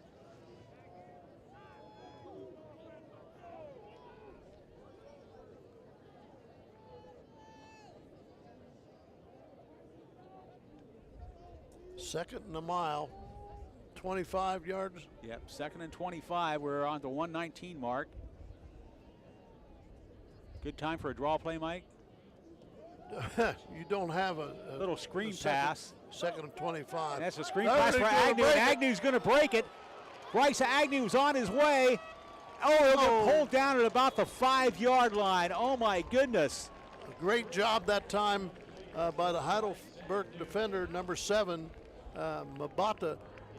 He chased him down. He could have easily given up on that play, and you have to commend him for his effort. At the pickup of 51 yards on that screen play. First and goal for Marietta. 1:06 to go here in the first half. It's a pass to Baldwin. He got the touchdown. And Baldwin is in for the touchdown. 4 yards on the touchdown. So Marietta has extended its lead to 23-0. And here in the first half, everything going their way in the first half on homecoming. Agnew that time took that pass and just burst of speed down the sidelines. Did a great job. Kick is up, and it is good. At the 1-minute mark, Marietta extends that lead to 24-0, and we'll be back after this word. You're watching CIS 45. Let Sir Speedy take your project from idea to execution. Large and small, simple to complex, top-notch printing, custom signage, or a direct mail marketing campaign, the professionals at Sir Speedy are here to help. You'll always get the quality products, personalized service, and experience you've come to expect. So bring us your challenges and we'll work with you to solve them. We're your local resource for creative solutions. Beautiful, inventive, smart, everything you need. At Sir Speedy, we do it all.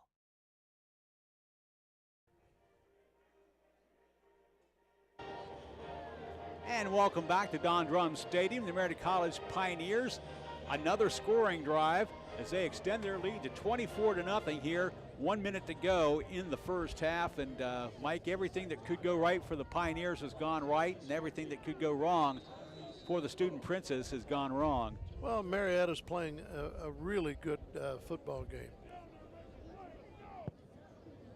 The boot is away. Going to be pulled in at about the 3-yard line. That's Yerby, I believe, yeah. Montavious Yerby battles his way to a 29-yard line, so it'll be 1st and 10 for the Student Princess, and they'll have 51 seconds to see if they can get on this scoreboard. There is a flag on the play, so we'll see how. Sideline warning. That's where you have the backup coach not doing his job. Well, you can see on the sidelines, you can see that 6-foot area that's all white, and they are to stay out of that area. I joke about the backup coach, but usually there's one coach that's assigned to tell everybody to back up. Yep. Back it up. So you get one warning, and then it's a 5-yard penalty? Yes, and then the next one is 15. Yerby, not much running room there, picks up a yard. And I think the Student Princes will just be happy to get into the locker room now. They have to get one more play off. I think there's a 3-second difference on the play clock differential and the game clock.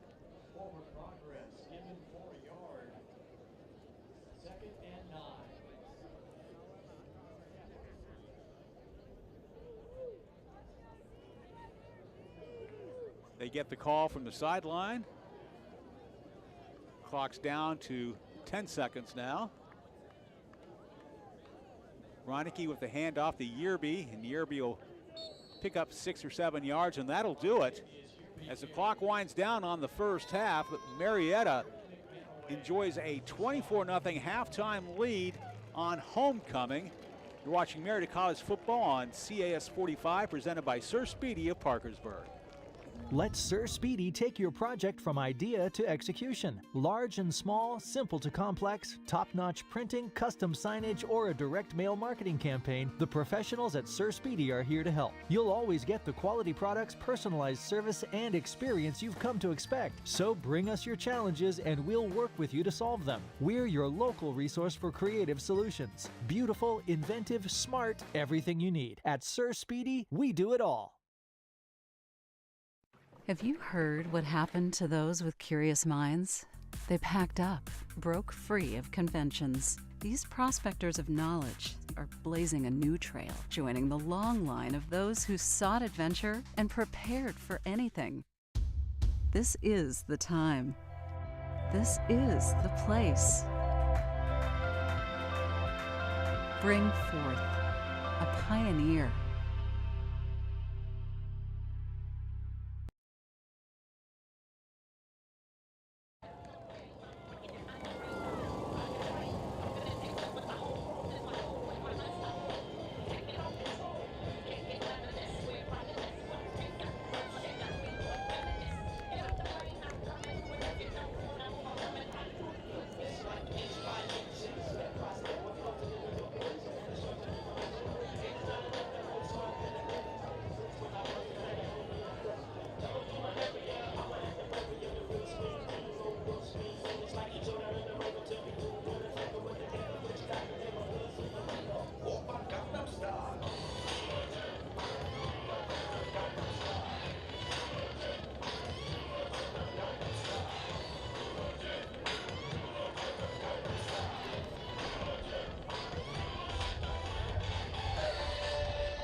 Ladies and gentlemen, it's time to introduce your 2023 Homecoming Corps.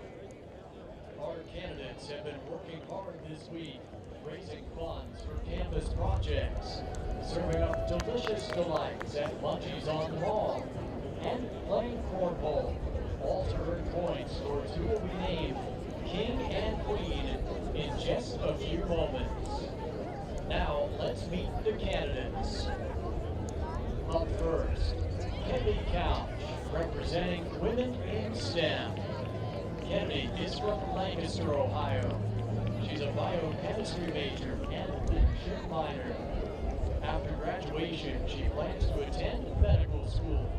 Her favorite campus tradition is Doodah Day. And today, she's escorted by her parents, Jeff and Danielle Couch. Kennedy Couch.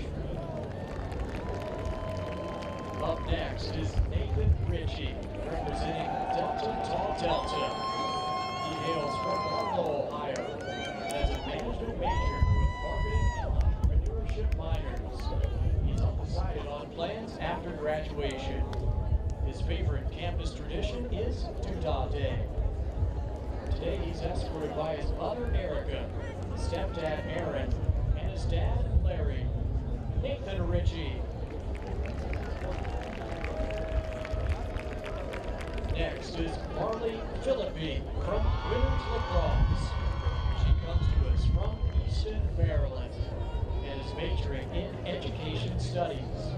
She plans to be an intervention specialist in an elementary school.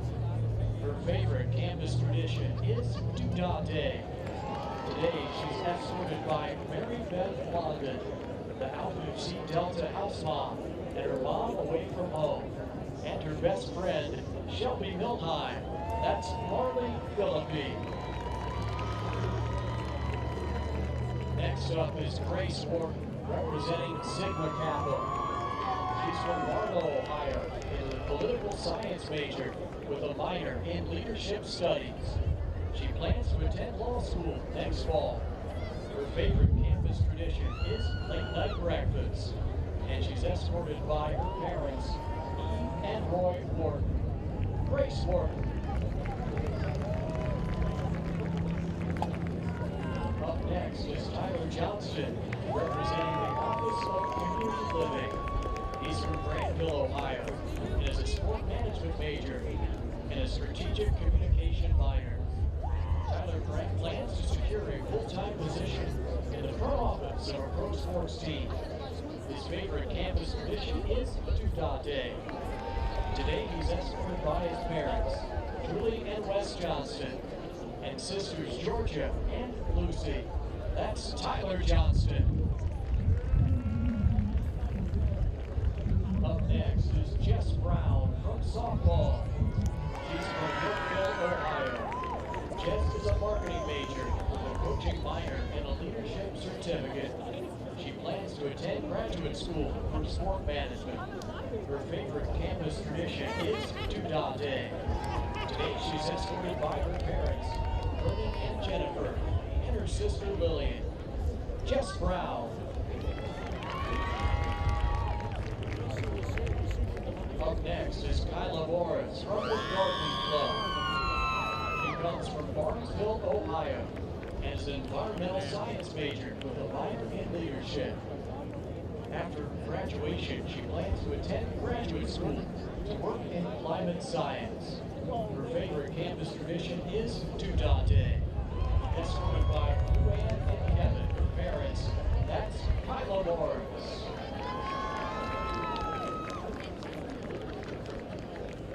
Up next is Evan Saragolis, representing men's rowing. He hails from Columbus, Ohio, and is an applied physics major with a minor in mathematics. He plans to pursue a graduate degree in civil engineering. His favorite campus tradition is watching basketball games in the banjo. Evan is actually at the head of the Charles Regatta today, so standing in his place is Zach Perla. He's being escorted by Mitch Kolofit and Bryce West. That's Evan Saragolis. Up next is Anna women's basketball. Hannah is from Marietta, Ohio, and is a marketing and sport management double major. After graduation, she plans to work in college athletics. Her favorite campus tradition is packing the banjo on winter weekend and celebrating with her teammates. Today, she's escorted by her parents, Ben and Nancy Craw. Hannah Craw. Up next is Grant Howard.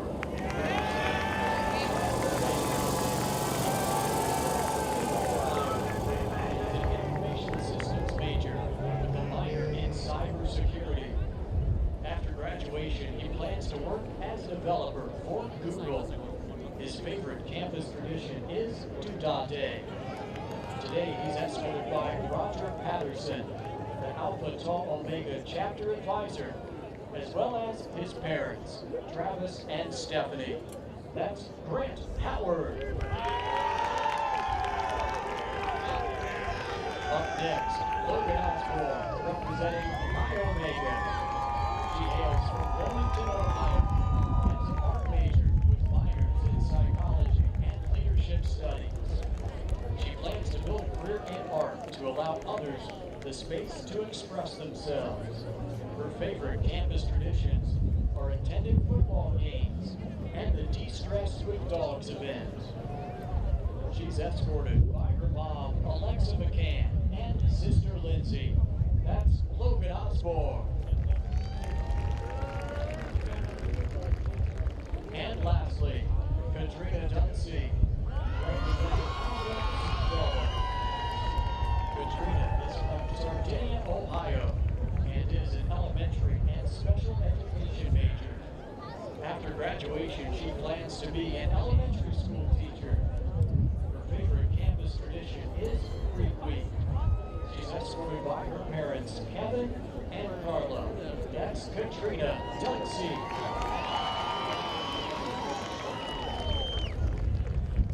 And now, the big moment we've all been waiting for. Your 2023 Homecoming King is Tyler Johnson.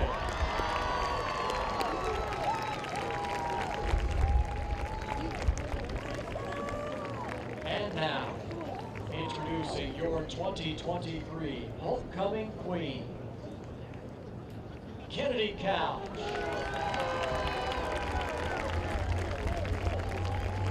Congratulations to both Tyler and Kennedy and all who are on the court this year. They've put in a ton of work and have so much to celebrate. Ladies and gentlemen, one more time, let's have a big hand for your 2023 Homecoming Court.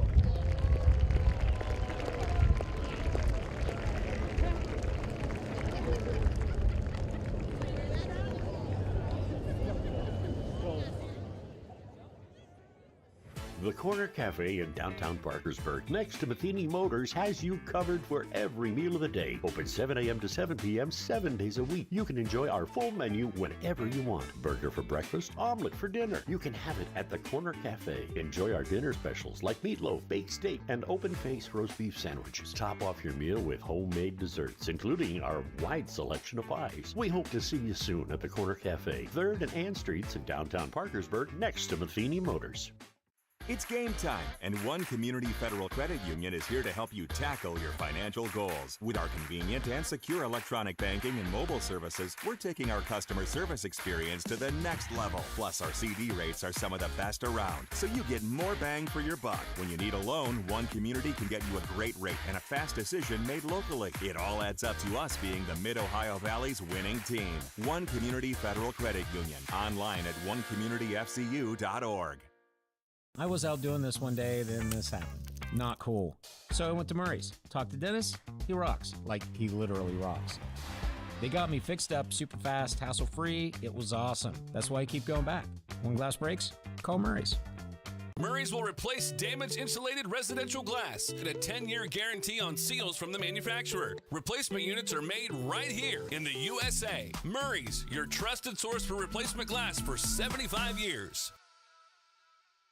You don't need a big city to hear big voices, to experience big moments, or to cheer on big names. Marietta, Ohio has all this and more, with an eclectic mix of venues from cozy pubs to the People's Bank Theater and indoor and outdoor shows at the Adelphia. Marietta offers year-round entertainment for every kind of music fan, where dinner and a show are always just a scenic stroll away. Now that's music to your ears. Marietta, Ohio, your next musical adventure. Rejuvenation Laser and Skin Center wants to welcome 3 new state-of-the-art machines to their location. The Physique targets stubborn areas that regular diet and exercise have trouble with to help you get the results you've been looking for. The Tetra is a CO2 laser that offers fully customizable skin treatments to help improve fine lines and wrinkles, scars, and more. The Pico helps remove tattoos and dark spots by offering laser skin resurfacing with no downtime. Call 740-538-9943 to book your appointment.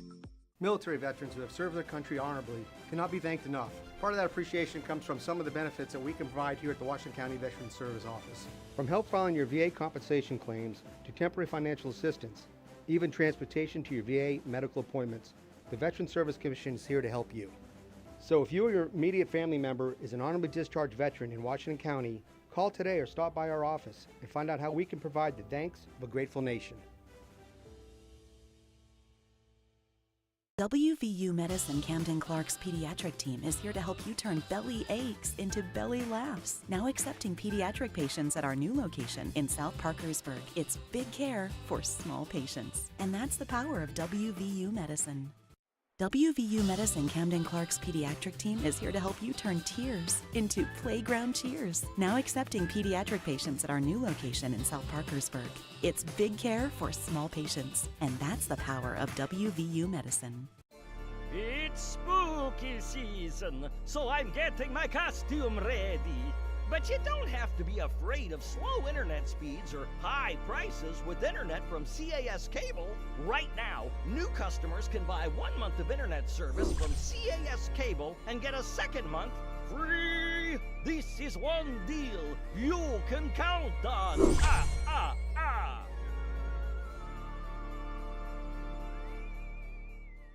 Let Sir Speedy take your project from idea to execution. Large and small, simple to complex, top-notch printing, custom signage, or a direct mail marketing campaign, the professionals at Sir Speedy are here to help. You'll always get the quality products, personalized service, and experience you've come to expect. So bring us your challenges and we'll work with you to solve them. We're your local resource for creative solutions. Beautiful, inventive, smart, everything you need. At Sir Speedy, we do it all. And welcome back to Don Drum Stadium. We're at halftime of the homecoming game between the Marietta College Pioneers and the Heidelberg Student Princes. It's been all Marietta in this game so far. They are on top of Heidelberg by the score of 24-0. And to tell you how it happened, here's Mike Hayden with the first half statistics. Hey, thank you, Jim. Marietta scored first in the first period with the 8:19 mark on a 12-play, 66-yard drive that culminated in a 28-yard field goal by Derek Klein. Marietta took a 3-0 lead. Then with 6:21 remaining in the first period, Serge Pikowski caught a 23-yard pass from Connor Viestra, culminating in a 3-play, 30-yard drive that took a minute and 29 seconds. The kick was good by Derek Klein, making the score 10-0.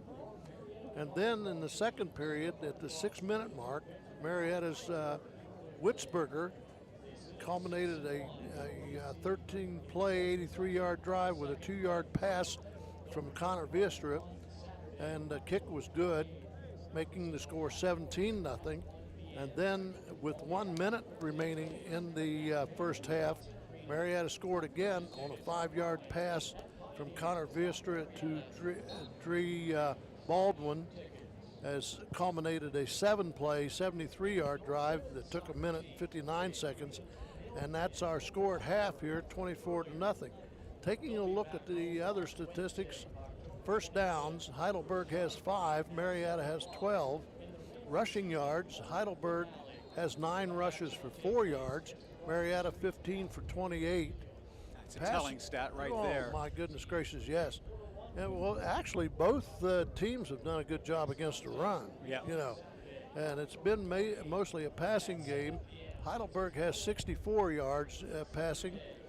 They have 9 completions out of 15 attempts, 2 interceptions. Marietta has a whopping 234 yards, 16 completions out of 20 attempts, and 1 interception. Total offense, Heidelberg 24 plays, 68 yards. Marietta 35 for 262 yards. As far as individual rushing, Yearby for Heidelberg has 7 rushes for 19 yards, and Gavin Reinecke has 2 rushes for 1 yard. And on the other side, Marietta, Bryce Agnew has 11 carries for 27 yards, and Connor Viester 4 for 6 yards. The rushing yardage has pretty much been shut down by both teams, Jim. Passing once again, Gavin Reinecke 9 of 15, 2 interceptions, 64 yards. The longest has been 15 yards. He's been sacked 1 time. Connor Viestra 16 of 20, 1 interception, 234 yards, 3 touchdowns. And his longest was 52 yards, and he's been sacked 1 time. Receiving, Oliver Kelleher has 3 for Heidelberg, 27 yards. Rami has 2 for 21 yards. Yearby 2 for 5 yards. Poorman has 1 for 7 yards. On the other side of the receiving for Marietta, Drew Baldwin has 7 catches for 96 yards. Serpatowski 4 for 45 yards. Witzberger 3 for 32 yards. All 3 of those have scored a touchdown. And Bryce Agnew has 2 receptions for 61 yards. Jim, it's been a throwing game. Marietta has taken advantage of it, as we could see, 234 yards. And as far as offense is concerned, Heidelberg has really had a tough time generating much offense, but that's large in part due to the fact that Marietta's defense is playing extremely well. Kind of ironic, Mike, you've got 2 first-team all-conference running backs, and the running backs have been pretty well shut down in this game by the opposing team's defenses. Well, you know what? Here, between those 2 rushing together, they only have 46 yards total between the 2 of them. Yeah, so both defenses against the rush have been really good. Marietta getting ready to kick the ball away here in the start of the second half. Student Princess, as we told you earlier, were down 21-0 last year at home and came storming back to win 29-21. Marietta College has seen a large lead evaporate before, and I'm sure that was a point of emphasis for Coach Andy Waddle and his coaches about this game isn't over. You have to play another 30 minutes of football before we can even talk about enjoying what we've accomplished. I'll guarantee you he hammered that home at halftime. And the kick is away. Pulled in at the 10-yard line. Good pursuit by the kicking team for Marietta. If you take a look over there, almost all 11 of the men on the kickoff team were around that football when he went out of bounds. Joseph Norris, I should say, Joseph Norris was there on the play there. 1st and 10 for Marietta. We will reset the Heidelberg offense. Quarterback is Gavin Reinecke, a sophomore, pressed into duty when Sims went down with an injury. In the backfield, all-conference Montavious Yearby. Wide receiver Oliver Kelleher, Cole Poorman, and Ethan Sholowa. And the tight end is Dylan Drake. The guys up front, Derek Gonzalez, Zake Picorni, Zach Hartz, Aiden Helton, and Mitchell Smith. Yearby got a hard 2.5 yards on that, Jim. And, you know, when I first looked at it, I thought maybe he was going to pick up 5 or 6. Guys up front for Marietta defensively, Malik Melton, the defensive end, Isaiah McCartney, Chance Knight, Jake Visnick. The linebackers, Brady McManaway, Harley Hopkins, and Blade Barkley. Cornerback O.C. Nurse, who has an interception, and Jalen Kira Gordon. And it's a run for first down. Yardage there all the way up to the 35-yard line. Nice run that time of Yearby. Yearby, as we said, he's a two-time first-team All-Conference, two-time second-team All-Conference, and now it's Heidelberg in the hurry-up offense for the first time today as they have a sense of urgency being down 24-0, trying to pick up the pace and see if they can nice get job. the defense, and a great way of breaking free all down the far sidelines as he picks up first down for the Student Princes. Cole Poorman picked up great yardage down there, and he just continued to ramble down the sideline. Great effort. Once again, the hurry-up offense. Reinecke fakes the handoff, throws from the near sideline. Not much at all there for Poorman. They picked it The off. ball was fumbled. We've got a scoop and score possibility on his way down the far sideline for the touchdown. Oh my goodness. Marietta comes through. That's Jalen Quiero Gordon on the scoop and score. And Marietta's defense comes up again big with its third takeaway of this ball game, and they extend the lead here with the touchdown to 30-0. And just when Heidelberg thought something was going their way positively, it all comes crashing down with that fumble and scoop and score by the Pioneer defense. Great effort that time by the defense. But that's a killer for Heidelberg, as you said. Derek Klein on to kick the extra point. He's been perfect so far today. And No it is good. No good. So at the 13-13 mark, Marietta's lead is now 30-0. And Mike, it's got to be deflating for that Heidelberg bench and their coaching staff. Oh, absolutely, because, Jim, they were marching the ball down the field. And if they, who knows what's going to happen if they go in and score. And we told you that Reinecke was pressed into duty with the injury of quarterback Drew Sims. Sims was their 4-year starter and a great presence on their offense. Well, Marietta's also had to face some adversity at the injury department as well. Their leading receiver, Dawson, is out of this game. Dawson Snyder, their leading receiver, had an ankle injury in last week's win against Wilmington, and so he's out of the game as well. So two of the top performers, one for each team, is not available today for this ball game. But saying that, the receiving core of Marietta of Serpatowski and Baldwin and tight end Witzberger has picked up the slack of Snyder's absence and done very well today.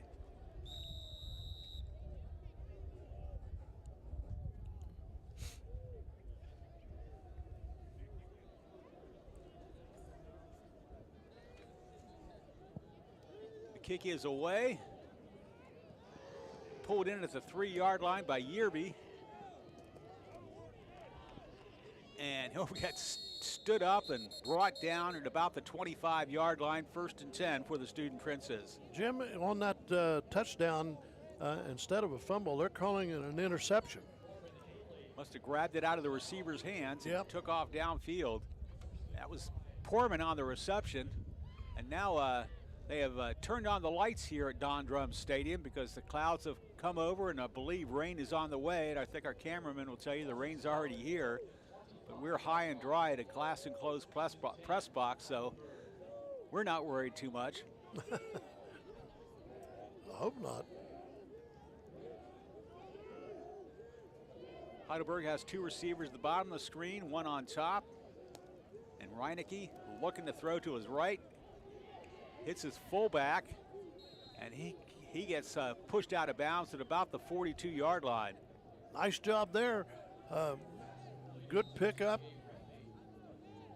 Moves the chains, and back to the hurry-up offense, which was successful until that turnover, the pass interception, and that was the third interception thrown on the day by young Gavin Reinecke. Now it's Yearby. Pulling ahead for about 2 or 3 yards on the play.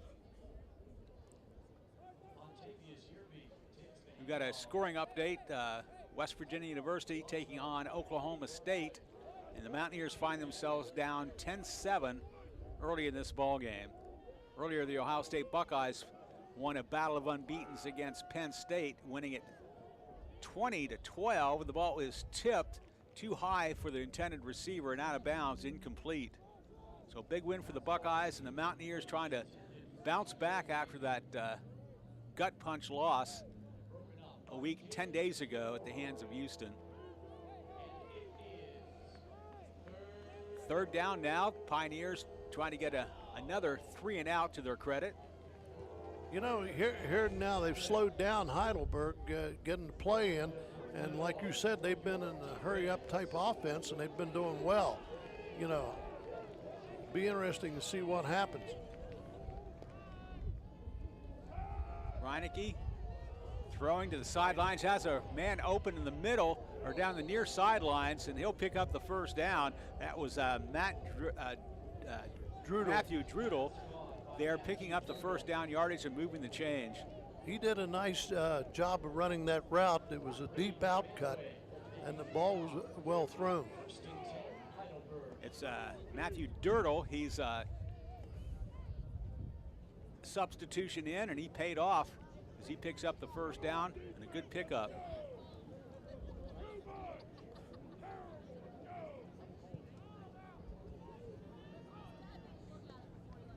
Reinecke, quick hitter up the middle. Nice run. It's all the way down to the 35-yard line, or excuse me, inside the 20, down to the 15-yard line. That's 35, and I think you pronounce it Rami. Nice run, nice pickup.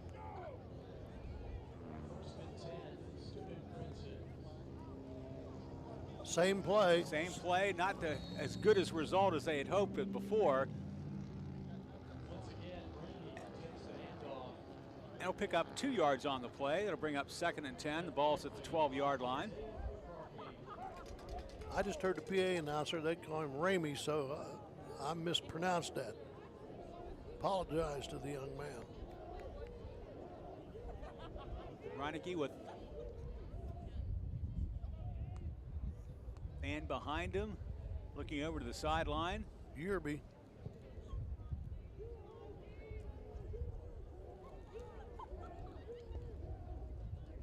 Yerby gets a handoff. Breaks loose. the tackle. He's on his way. 12 yards for the touchdown. Nice run.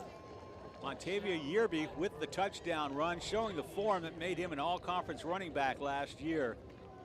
You know what's amazing about him, Jim? He only weighs 165 pounds, and he's playing college football. That was his 8th rushing touchdown of the season for Montavious Yerby. And they are off the schneid officially here at the 10:25 mark in the 3rd quarter. You know what that tells me about Heidelberg? They have an outstanding attitude, Jim. They were down 30-0, and they could have just laid down, but they took that and drove it down the field. Brandon Stuckel with the extra point try. It is good. The 10:25 mark, it is Marietta 30. Heidelberg on the board at 7. We'll be back with more Marietta College football on CAS 45, presented by Sir Speedy of Parkersburg after this. Let Sir Speedy take your project from idea to execution. Large and small, simple to complex, top-notch printing, custom signage, or a direct mail marketing campaign, the professionals at Sir Speedy are here to help. You'll always get the quality products, personalized service, and experience you've come to expect. So bring us your challenges and we'll work with you to solve them. We're your local resource for creative solutions. Beautiful, inventive, smart, everything you need. At Sir Speedy, we do it all. And welcome back to Don Drum Stadium. 3rd quarter action, Marietta College on top of Heidelberg 30-7. The Student Princes get on the board with a nice touchdown drive capped off by the 12-yard touchdown run by their all-conference running back, Montavious Yerby. They're getting ready to boot the ball away. And Mike can give us the particulars on that scoring drive. After the kickoff, the ball is booted. And it is fumbled into the end zone, and he will come out, and that is a big mistake. He'll get him maybe forward progress about the half-yard line, I believe. And that's something that you don't want to do. That was Vontae Hodges making a mistake there, and I'm sure the special teams coach will be talking to him about it. So the Pioneers are in a deep hole, and conversely, the Student Princess defense has to feel pretty good, and they'll try to get a takeaway and Jim will not whack off another 7 points off the deficit. on that last drive for Heidelberg, it was a 7-play, 75-yard drive. And once again, I'm going to say that the same thing I said a little bit ago is they have to be proud of them because they didn't lay down. They came back and look at them. They got a chance here to stop Marietta and get the ball back in good field position. Bierstra hands off to Bryce Agnew. Agnew powers forward for about a yard or two, just trying to get out of the shadow of the goalpost. I say shadow if there was the sun out today, but picks up about a yard and a half. Bierstra is a good enough quarterback, Jim. I wouldn't be afraid to throw it with him and his receivers, especially number 4 and number 6. Defensively, do you load up the box here, Mike, or you just play your standard? Play your standard offense, you know. Oh, you're talking about defensive. Defense, yeah. Bierstra going to the air as a receiver open on the far sidelines, and he'll pick up the first down yardage. And Mike, he called it. They're not afraid to throw that football. No, there shouldn't be because Bierstra is so daggone good at throwing it. That was Jay Melchiori. And the receivers are outstanding. He's had some good grabs today. 1st and 10 from the 14 or 17-yard line. You know, one of the things that's hurt Heidelberg defensively, in my opinion, they haven't really been able to get pressure on Bierstra. Yeah, he's had all day. And a couple times they did, he scrambled out and still was able to make the big play, particularly on that one pass to Witzberger that picked up a first down in the second quarter. Fakes a handoff, play action. He throws it out. I believe that's to Serpatowski along the far sideline. No, Zion.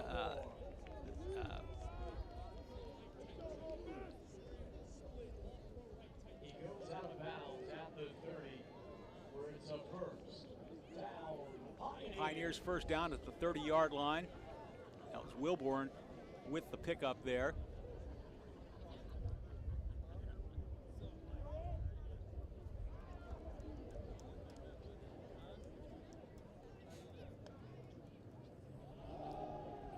Agnew pushes forward for 3 yards. We got some little shoving from 2 of the wide receivers, and the wide receiver and the defender about the 45-yard line, but the official comes in and breaks it up. Right now would be a good time for Marietta to run that bootleg pass to the wide side of the field and sneak 44 out into the flat.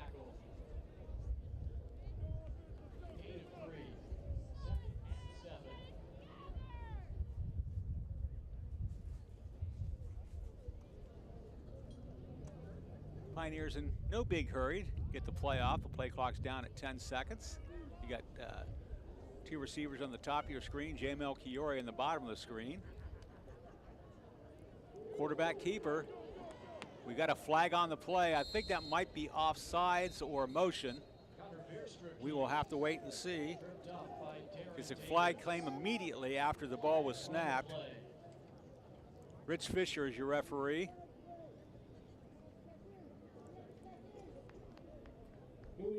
Procedure. 5 men in the backfield, 5-yard penalty, second down. And that was Troy Zimkiewicz, the line judge, that called that penalty. Well, I need to call down and tell the coach, now run that boot pass. We got to take away your play-by-play color commentator headsets and give you coaching headsets. Well, and I'll tell you, 99 out of 100 times that play works.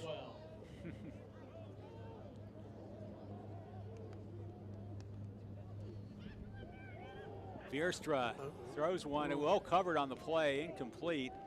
Serpatowski was the intended receiver. You know what happens sometimes, you know, coaches should chart everything that they do previously, and sometimes they have a play that's ultra successful. You'll see them run it. They'll run it one time, then you don't see it the rest of the game. They ran it in the first half, and it was quite successful. We got trips to the bottom of the screen as we got 3rd and 12. Conrad Bierstra looking that way. He's being pressured, and he'll be spun down for a loss. That's a big play. Good tackle there. Nice job by the defense of the Student Princess as they get the sack first sack of the day. That was Tyler Turek, a graduate student, 6'5", 260, comes away with the sack. And this will be the Pioneers' first punt of the day.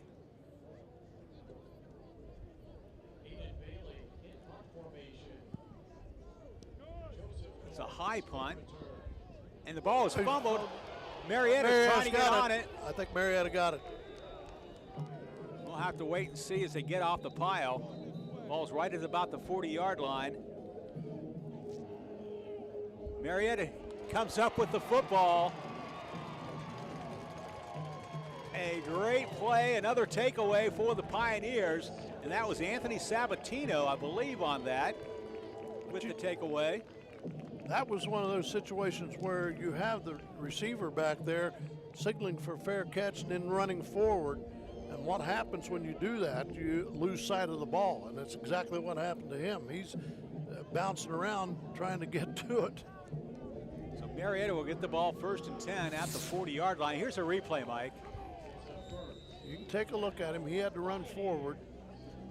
He called for the fair catch. There he is, and he just lost it.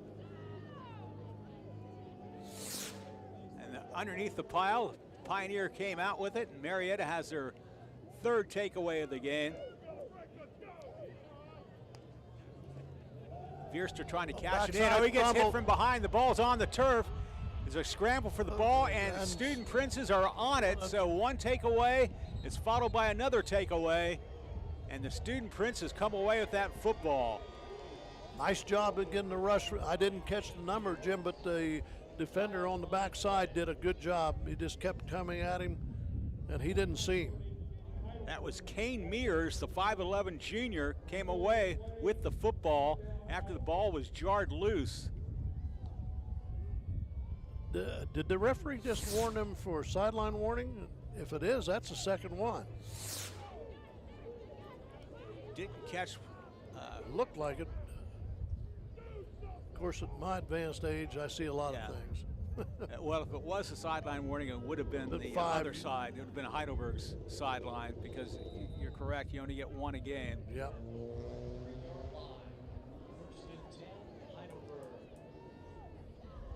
Gavin Reinecke trying to get his team into this game. He slings one. The ball is tipped up in the air and intercepted. Intercepted by the Pioneers. And oh my goodness, 3 turnovers in a row, 3 takeaways in a row, and the Pioneers get that done. That was Blade Barkley, the sophomore. Now we'll probably have a flag for excessive celebration. I don't know. Yes, that'll be the call.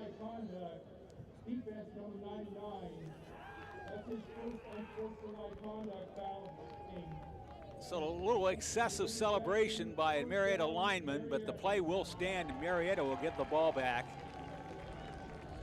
And Mike, I can't remember the last time we've seen 3 turnovers in a row. A muff punt. No, we've seen a lot of things in the last 2 nights. Interception, a fumble. And last night in that high school game, we saw a thing that we've hardly ever seen.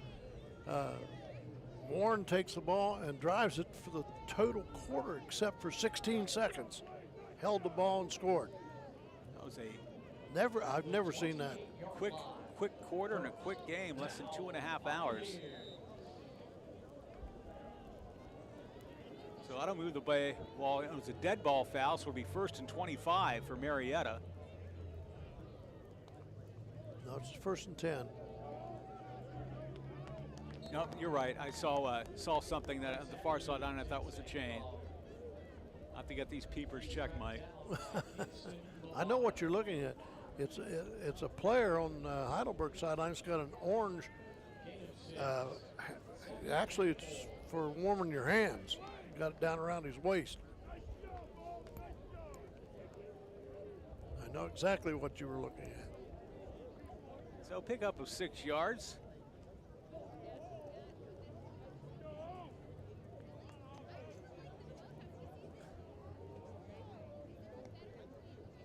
High snap. Vierster pulls it down and hands it off to Bryce Agnew, and nothing. Not much there. He'll lose a yard. they really have bottled him up, Jim. So it'll bring up another third down. We'll see if it's some more Marietta magic, or we'll see if the Student Princess can rally here, get a stop, and get the ball back. Try to cut into this 23-point deficit.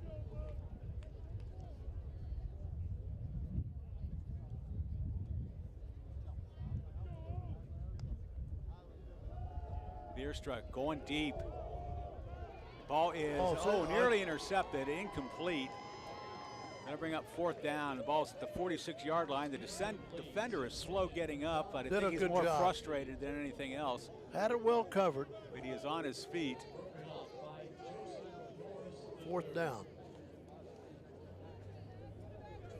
So we hadn't seen a Marietta punt all day. Now we see two Marietta punts in the last 3 minutes. Of course, the last one resulted in a muffed punt and a Marietta takeaway.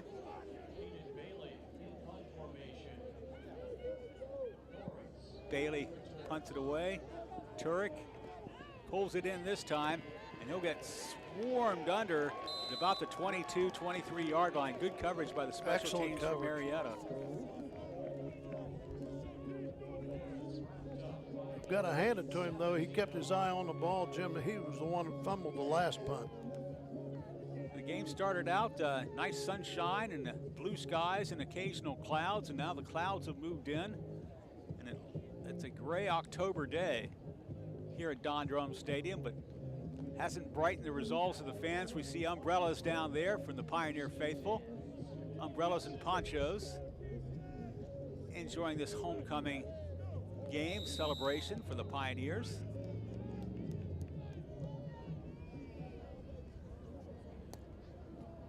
Reinecke dancing, and he'll be brought down by the interior part of the Marietta defense. Well, the secondary for Marietta caused that sack for the simple reason they had great coverage. Coverage sack, and that'll knock them back about 5 or 6 yards. It'll be 2nd and 15, we'll call it.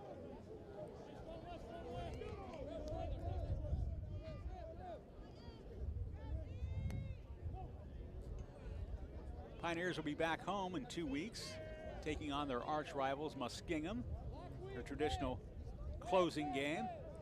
Muskies having a good year as well. Pioneers going for their 5th win of the season and their 4th in the conference. Reinecke's pass is complete. It'll be brought down after a pickup of about 10 yards. It'll still make for a 3rd down and long, or 4th down, I should say, and long, 3rd down.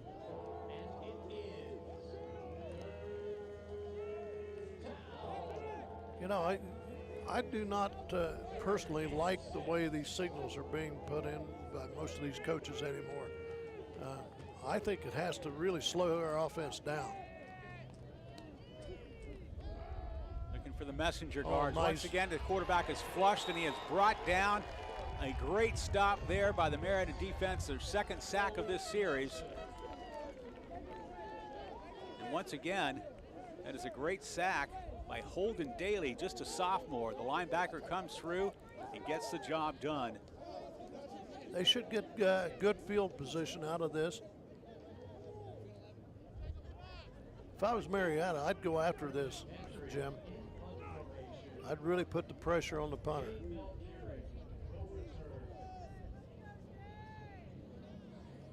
Snap is good.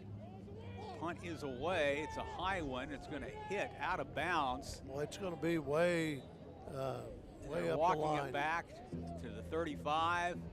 That'll be 1st and 10 from the 35-yard line. We talk about the defensive stats for Marietta Tigers. They came into the game with 14 takeaways, and they've added, I believe, 4 more takeaways today. So that's an opportunistic defense. And they've got the ball for their offense in great field position.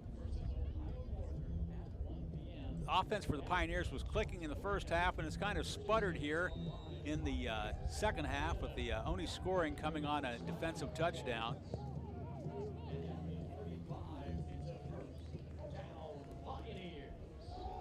hand off to the running back for the Pioneers, and he won't get much yardage. That is in on the play is Matthew Zion Jackson Wilburn, that is, on the carry,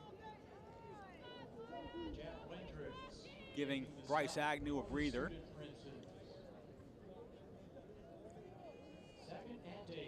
Wilburn has one touchdown run to his credit this season.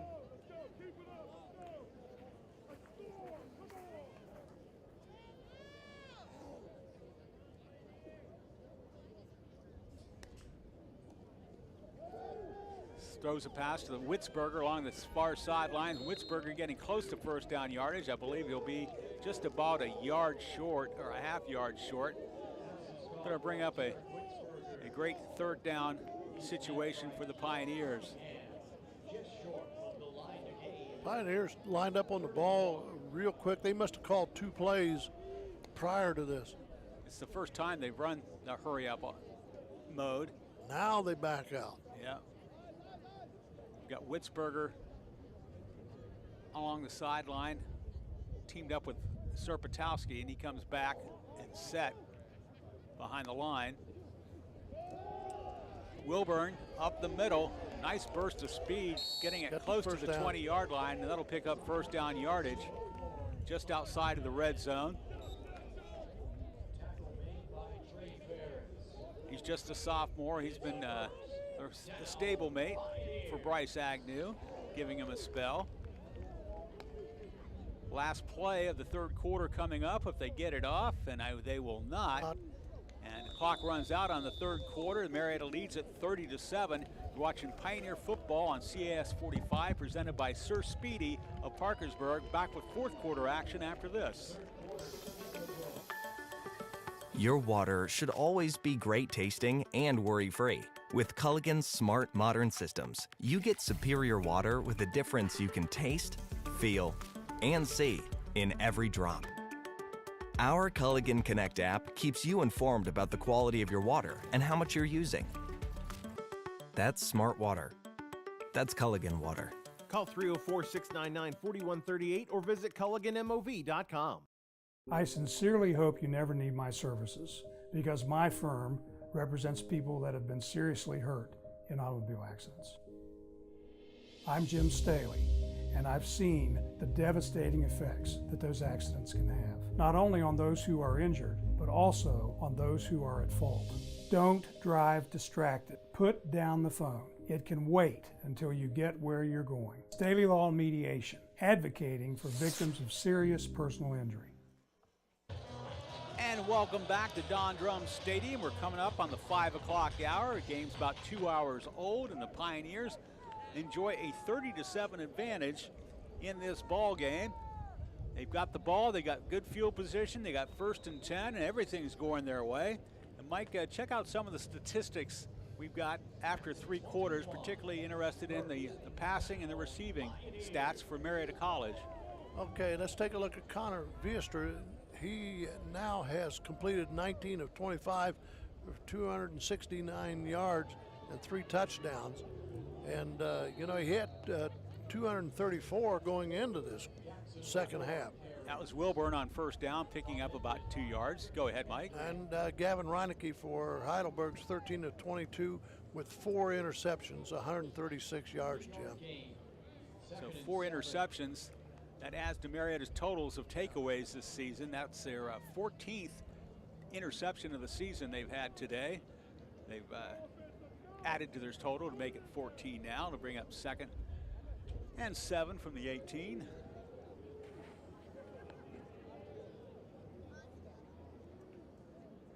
Witzberger now set, play action. Nice pass. Into the flat, and I believe that is touchdown Marietta. Serpatowski. Here's the replay. Mike, we'll take a look at it. Well done, well played, nice pattern. Serpatowski got wide open. The junior with the touchdown, and Mike, is that his 2nd on the day? I think it is. Yes, it's his 2nd touchdown.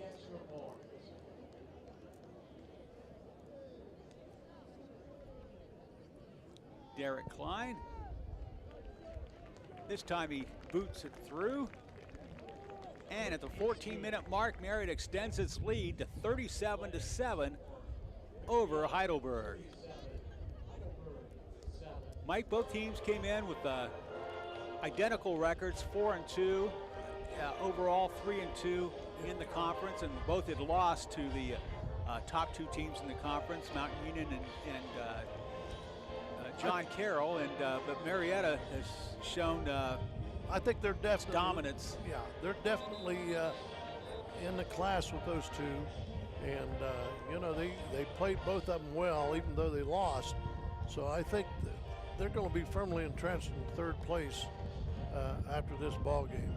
Looking to pick up their 5th win of the season, and they have an opportunity, if they would win out, to go 7-3, which would duplicate.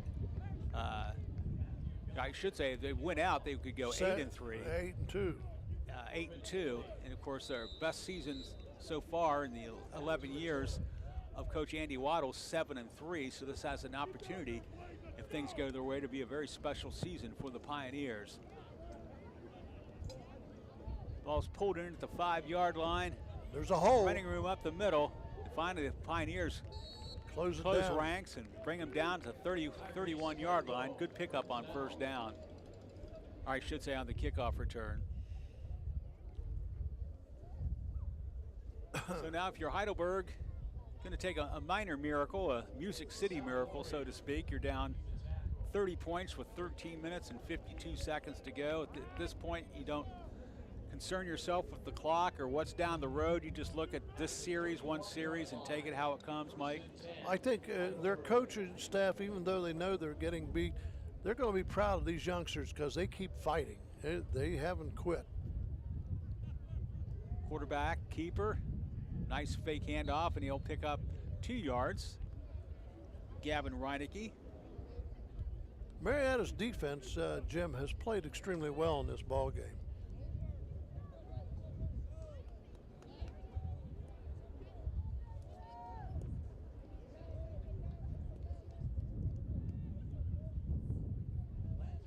Second and 8, Reinecke has a running back alongside of him and one behind him, and he'll hands off to Montavious, and he'll pick up a few yards on that. Montavious Yerby.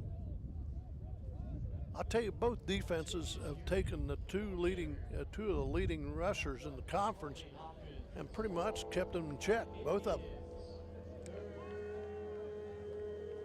So the Pioneers trying to get a third down stop here, get the ball back for their offense. And I don't know if Heidelberg will be in the 4-down territory mode just yet. And he hits his wide receiver at the 50-yard line. You know what makes that completion so great was the fact that Reinecke threw that off the back foot because he was being rushed, heavily rushed. That was Matthew Dirtle, the junior, coming down with that catch, his second important catch of this game. I'll tell you, Reinecke's a sophomore, and Jim, even though he's thrown 4 interceptions, I think this young man has a great potential. Reinecke rolling left to run play all the way, and he'll pick up 5 or 6 yards on first down. Now his future looks good.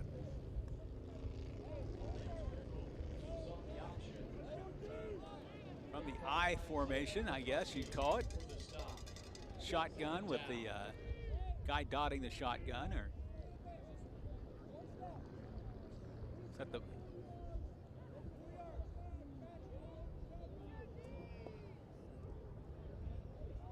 Oh my that could have been disastrous.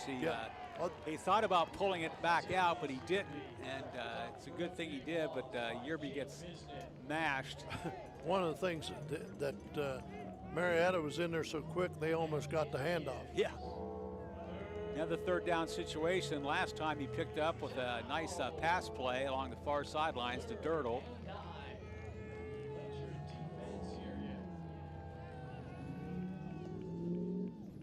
Rolling right. He's going to keep it. He flips a pass to his tight end, and that ball was pulled in. Was he inbounds? They say he was. Not only that, but Reineke was awful close to being over the line of scrimmage when he threw that. That was Logan McClure with the reception. That'll move the chains. 1st and 10 at the 40-yard line as we come up to the 11-minute mark.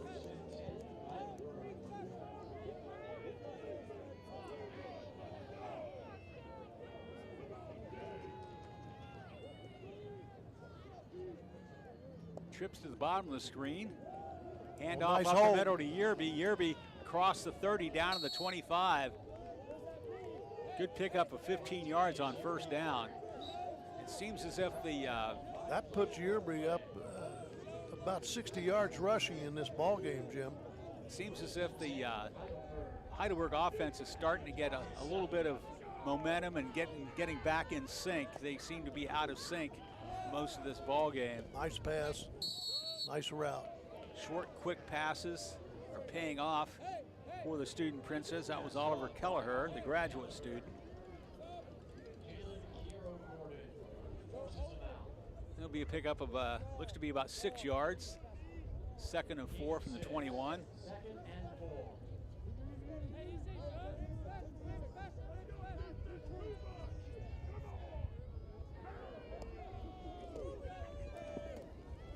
Yerby, maybe a yard.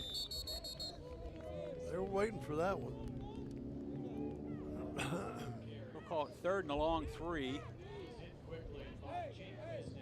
Now they're definitely in 4-down territory, Mike. There's no doubt about that in this situation. We saw Mark Martin in the press box, the sports director at WCHS TV in Charleston. Also does. He's a Marietta grad. He played Marietta football. College graduate here, and he played football here. And almost another incomplete. Almost intercepted. He took a shot there by the Marietta defender. Incomplete pass. Getting back to Mark Martin. He's usually working on Saturday as the color commentator for Marsh University Radio. But they played during the week. They played on Thursday night and suffered another loss, their 3rd loss in a row. So Mark got a day off and a time to come to his alma mater and celebrate Pioneer football and his heritage here at Marietta College. A Ripley Viking grad in his high school days. Still lives in Ripley. Yep. Nice ball, slant wide pass open. and wide open, and that'll be a touchdown. 20 yards on the touchdown reception for the Heidelberg Student Princes. If we could run that back, and they couldn't see the quarterback, but he actually was looking all the way to the left and then stepped back and threw that across down the middle of the field. It was a good job, good pass, good look he gave. Matthew Dirtle on the touchdown reception for the Student Princes at the 9-minute mark.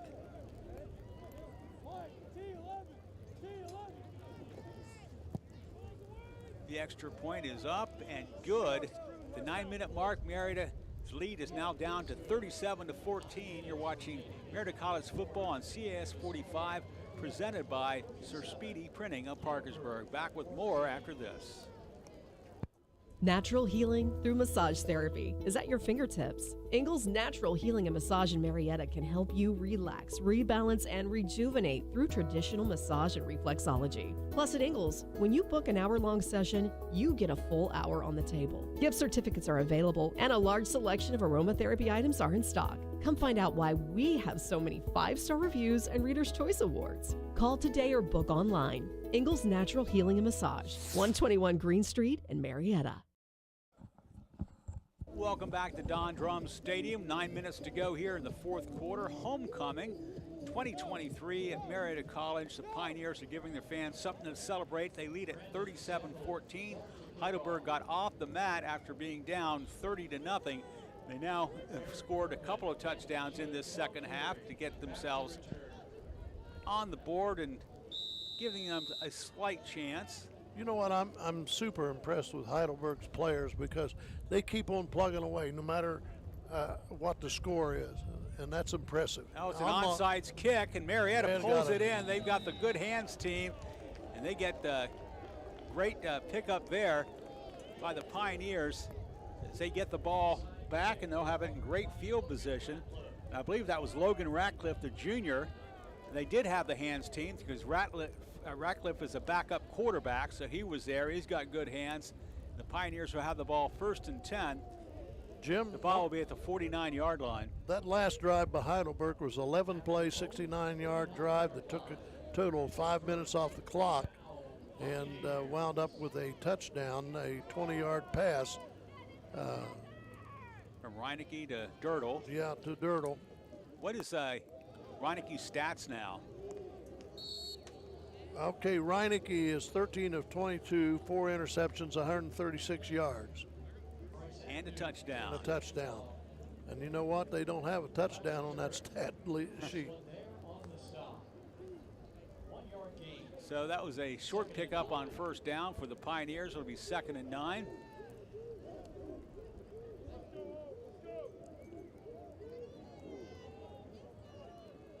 Let's see if they milk some of the play clock from here on out. They should. Down to 10, and they'll snap it. Happy Feet bouncing to his right. Bierster is in trouble. Bierster breaks through. Oh my goodness, he's still on his feet. He needs a block. He needs a receiver to be open, and he gets tagged at the 40-yard line. And Mike, I think we heard somebody yell in the press box, just throw the ball away. Yeah. And he was running for his life. Plus the fact that they had, if he had thrown it, he would have had an ineligible downfield because there was one lineman that was downfield. And that's what often happens on plays like that where the quarterback is running around. It'll be 3rd down now, and I believe 18 or 19 yards. Good guess, Jim.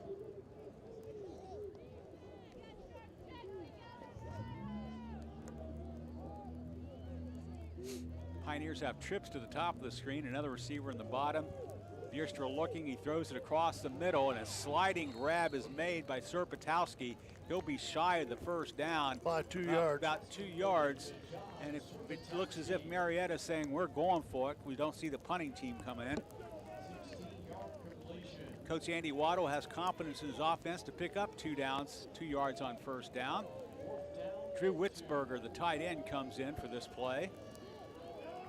And now, try wholesale substitutions for Heidelberg. Had Marietta could have caught him on the field with more than. Well, the umpire held it up though.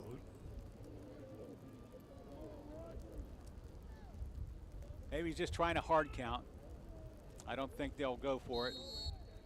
And Marietta will take a timeout here, and the punting team will come on. Nothing ventured, nothing gained. I was thinking that's a little bit of a gamble. You don't. Heidelberg already has some momentum. You don't want to give him great field position of the ball back. So the Pioneers will punt the ball away and try to pin him back inside their own 20-yard line, certainly maybe inside the 10. You know, I was surprised at that. I thought Coach Waddle at that point would have probably gone for it because we're, 6.5 minutes approximately left in the 4th period.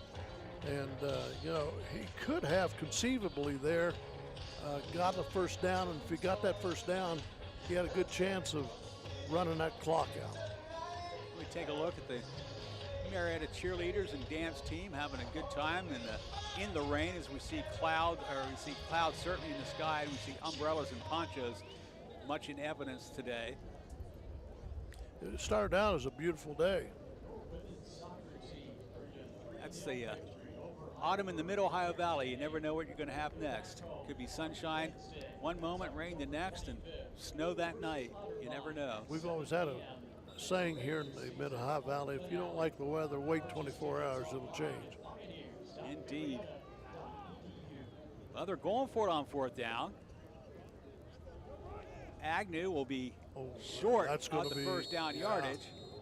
I thought for sure that Coach Waddle would bring out the punter, but he'd go for it on 4th down. The gamble did not pay off.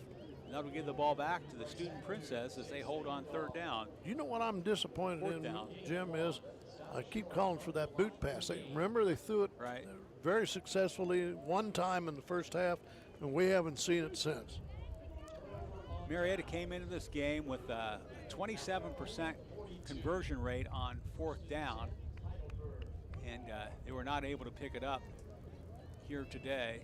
So Heidelberg comes out hoping to get a spark here in the final 6.5 minutes, and got a steep hill to climb, but they'll give it a shot.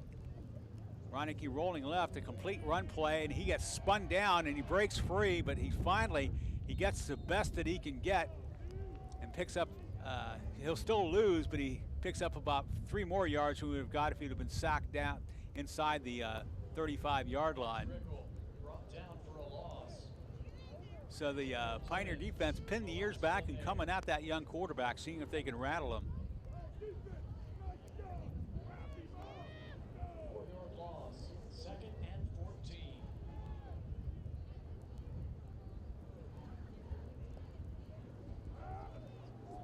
Reinecke hits a short pass, but the Pioneers were all over it. Picked up 4 he lost. Nice tackle there by Harley Hopkins, the sophomore.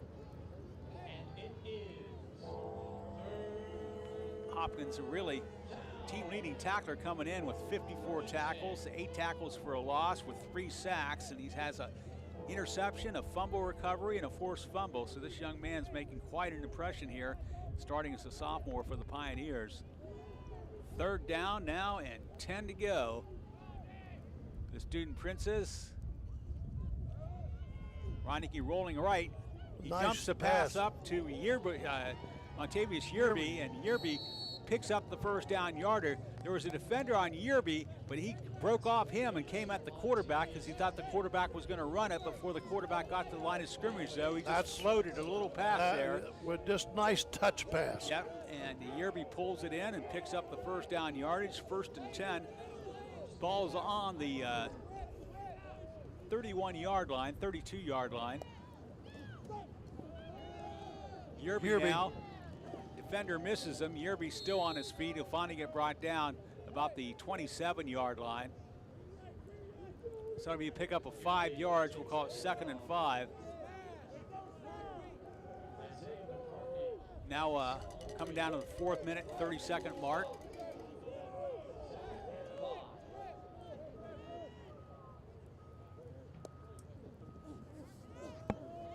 Reinecke looking, throwing, incomplete. Well, the receiver did a nice job trying to get back to him when he's scrambled out of there, but the defense came with him, did a good job of covering. So incomplete. It was Choliwa. Ethan Choliwa was the intended receiver, and that'll bring up another 3rd down situation. And Heidelberg has been very good in the 2nd half on 3rd down conversions. They came into the game with a 35% conversion rate on 3rd down, and they improved that certainly today, and they'll have another opportunity right here.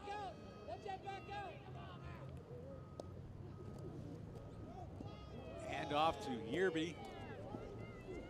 He gets up close to the 1st down yardage. He did get the first down. He got the 1st down, yeah. It'll stop the clock momentarily at the 4:07 mark.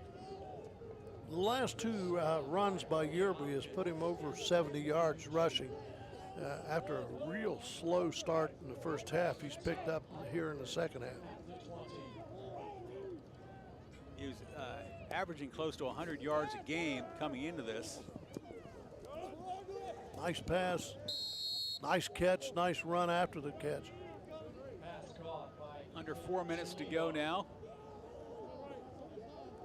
Those yak yardage, people don't realize how important they are, because you know, you can throw short passes, pick up a couple yards, but there's receivers, if they can pick up additional yardage after the catch, that is really, really good. 2nd and 6 at the 15-yard line. Play action. Reinecke flushed. He's running, breaks away a tackle. You know, getting wrestled out of bounds, thrown out of bounds at about the 12-yard line. Melchiori, number 10, came up and made a nice tackle. That'll be close to 4 1st down yardage. They'll mark him about a yard shy, maybe 2. Another 3rd down opportunity for the Pioneer defense. and the Student Princess offense. 3 minutes to go now in this ball game.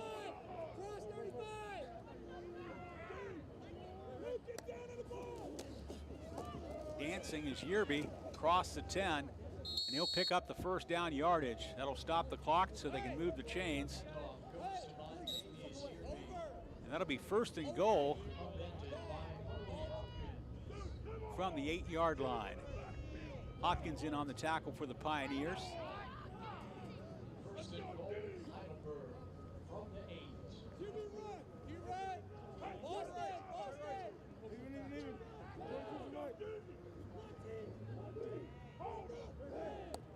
Yerby in motion to the left. The quarterback's running right. Oh. He'll get knocked down. Nice tackle by the defender for the Pioneers on that one. That was Brady Panucci, the junior. He came coming up through hard. with the play. Yeah, from his safety position, did a heck of a job. Now we got a Pioneer down. Don't see a number on it. I don't either. It may be Panucci who made the tackle.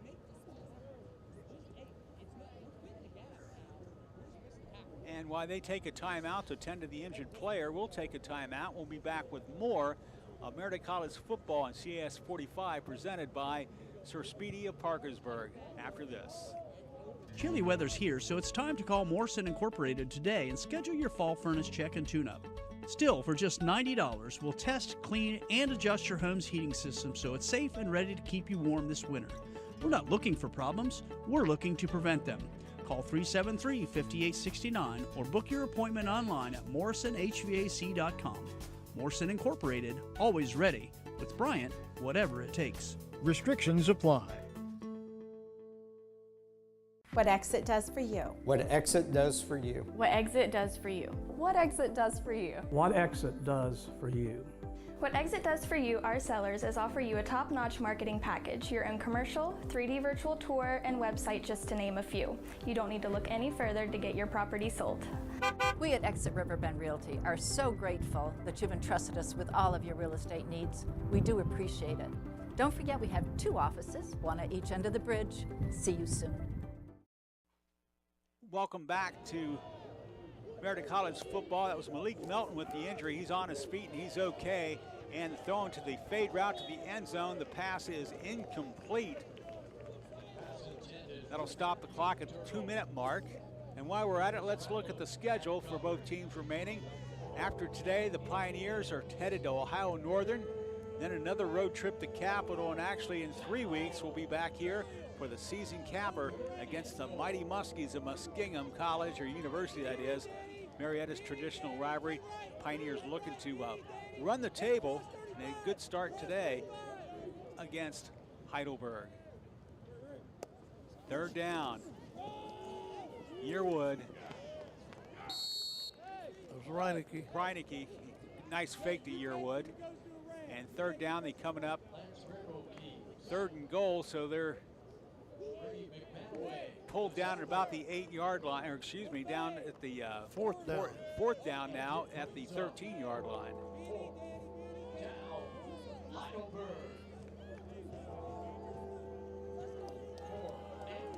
Heidelberg comes into the game at 60% on 4th down conversions. So they've been pretty successful on that this season. Reinecke has 2 receivers to the top of the screen and a slot receiver on the bottom. Reinecke looking. He's thrown to the corner. Ooh. And it looks like they had a pick play in the end zone. Yes, they did. To free the receiver, but that threw the timing off because they collided, and the incomplete. Marietta takes the ball over at the 106 mark. And I think we'll have they could actually take a knee. And, yeah, I was going to say we could see 3 knees and even though head for the barn. Yeah, Heidelberg's got all three timeouts, but they're not going to stop the clock. There's no reason to, because they're down far enough that they don't have a chance to come back. So, Mike, your thoughts on what you saw from the Pioneers today? I thought that they did a good job with their passing game, and their defense played pretty daggone good. But their running game needs a little bit of work right now. and they take the knee. I think Heidelberg will just let this one roll out. They'll just have to make, I think, one more play after this, and that will do it. So good win for the Pioneers. They'll improve to 5-3 on the season, or 5-2 on the season, and 4-2 in the OAC conference. While Muskingum will fall to 4-3 and 3-3 in league play. Another knee by Connor Vistra, and that should do it at the 30-second mark. Both teams heading to the middle of the field to shake hands. The hands being shaken up there by the 15-yard line. The Pioneers avenge a 29-21 loss to the Student Princes last year when they saw a game that they should have won get out of hand. But today, Mike, they were on them early and often, and never let them back into this game. The defense, as I said, played well, and the passing game was pretty good, but they're going to have to take a look at the rushing game and see what happened there. Well, your final this afternoon, a winning homecoming game for the Marietta College Pioneers as they beat Heidelberg 30-13. Good win for the Pioneers. Congratulations to Coach Andy Waddle and his staff, and thanks to Coach Waddle and the Marietta College Pioneers for their assistance in the production of this game. It's been a great time, and the final score for the final time, Marietta College 37, Heidelberg 14. Have a great afternoon, everybody.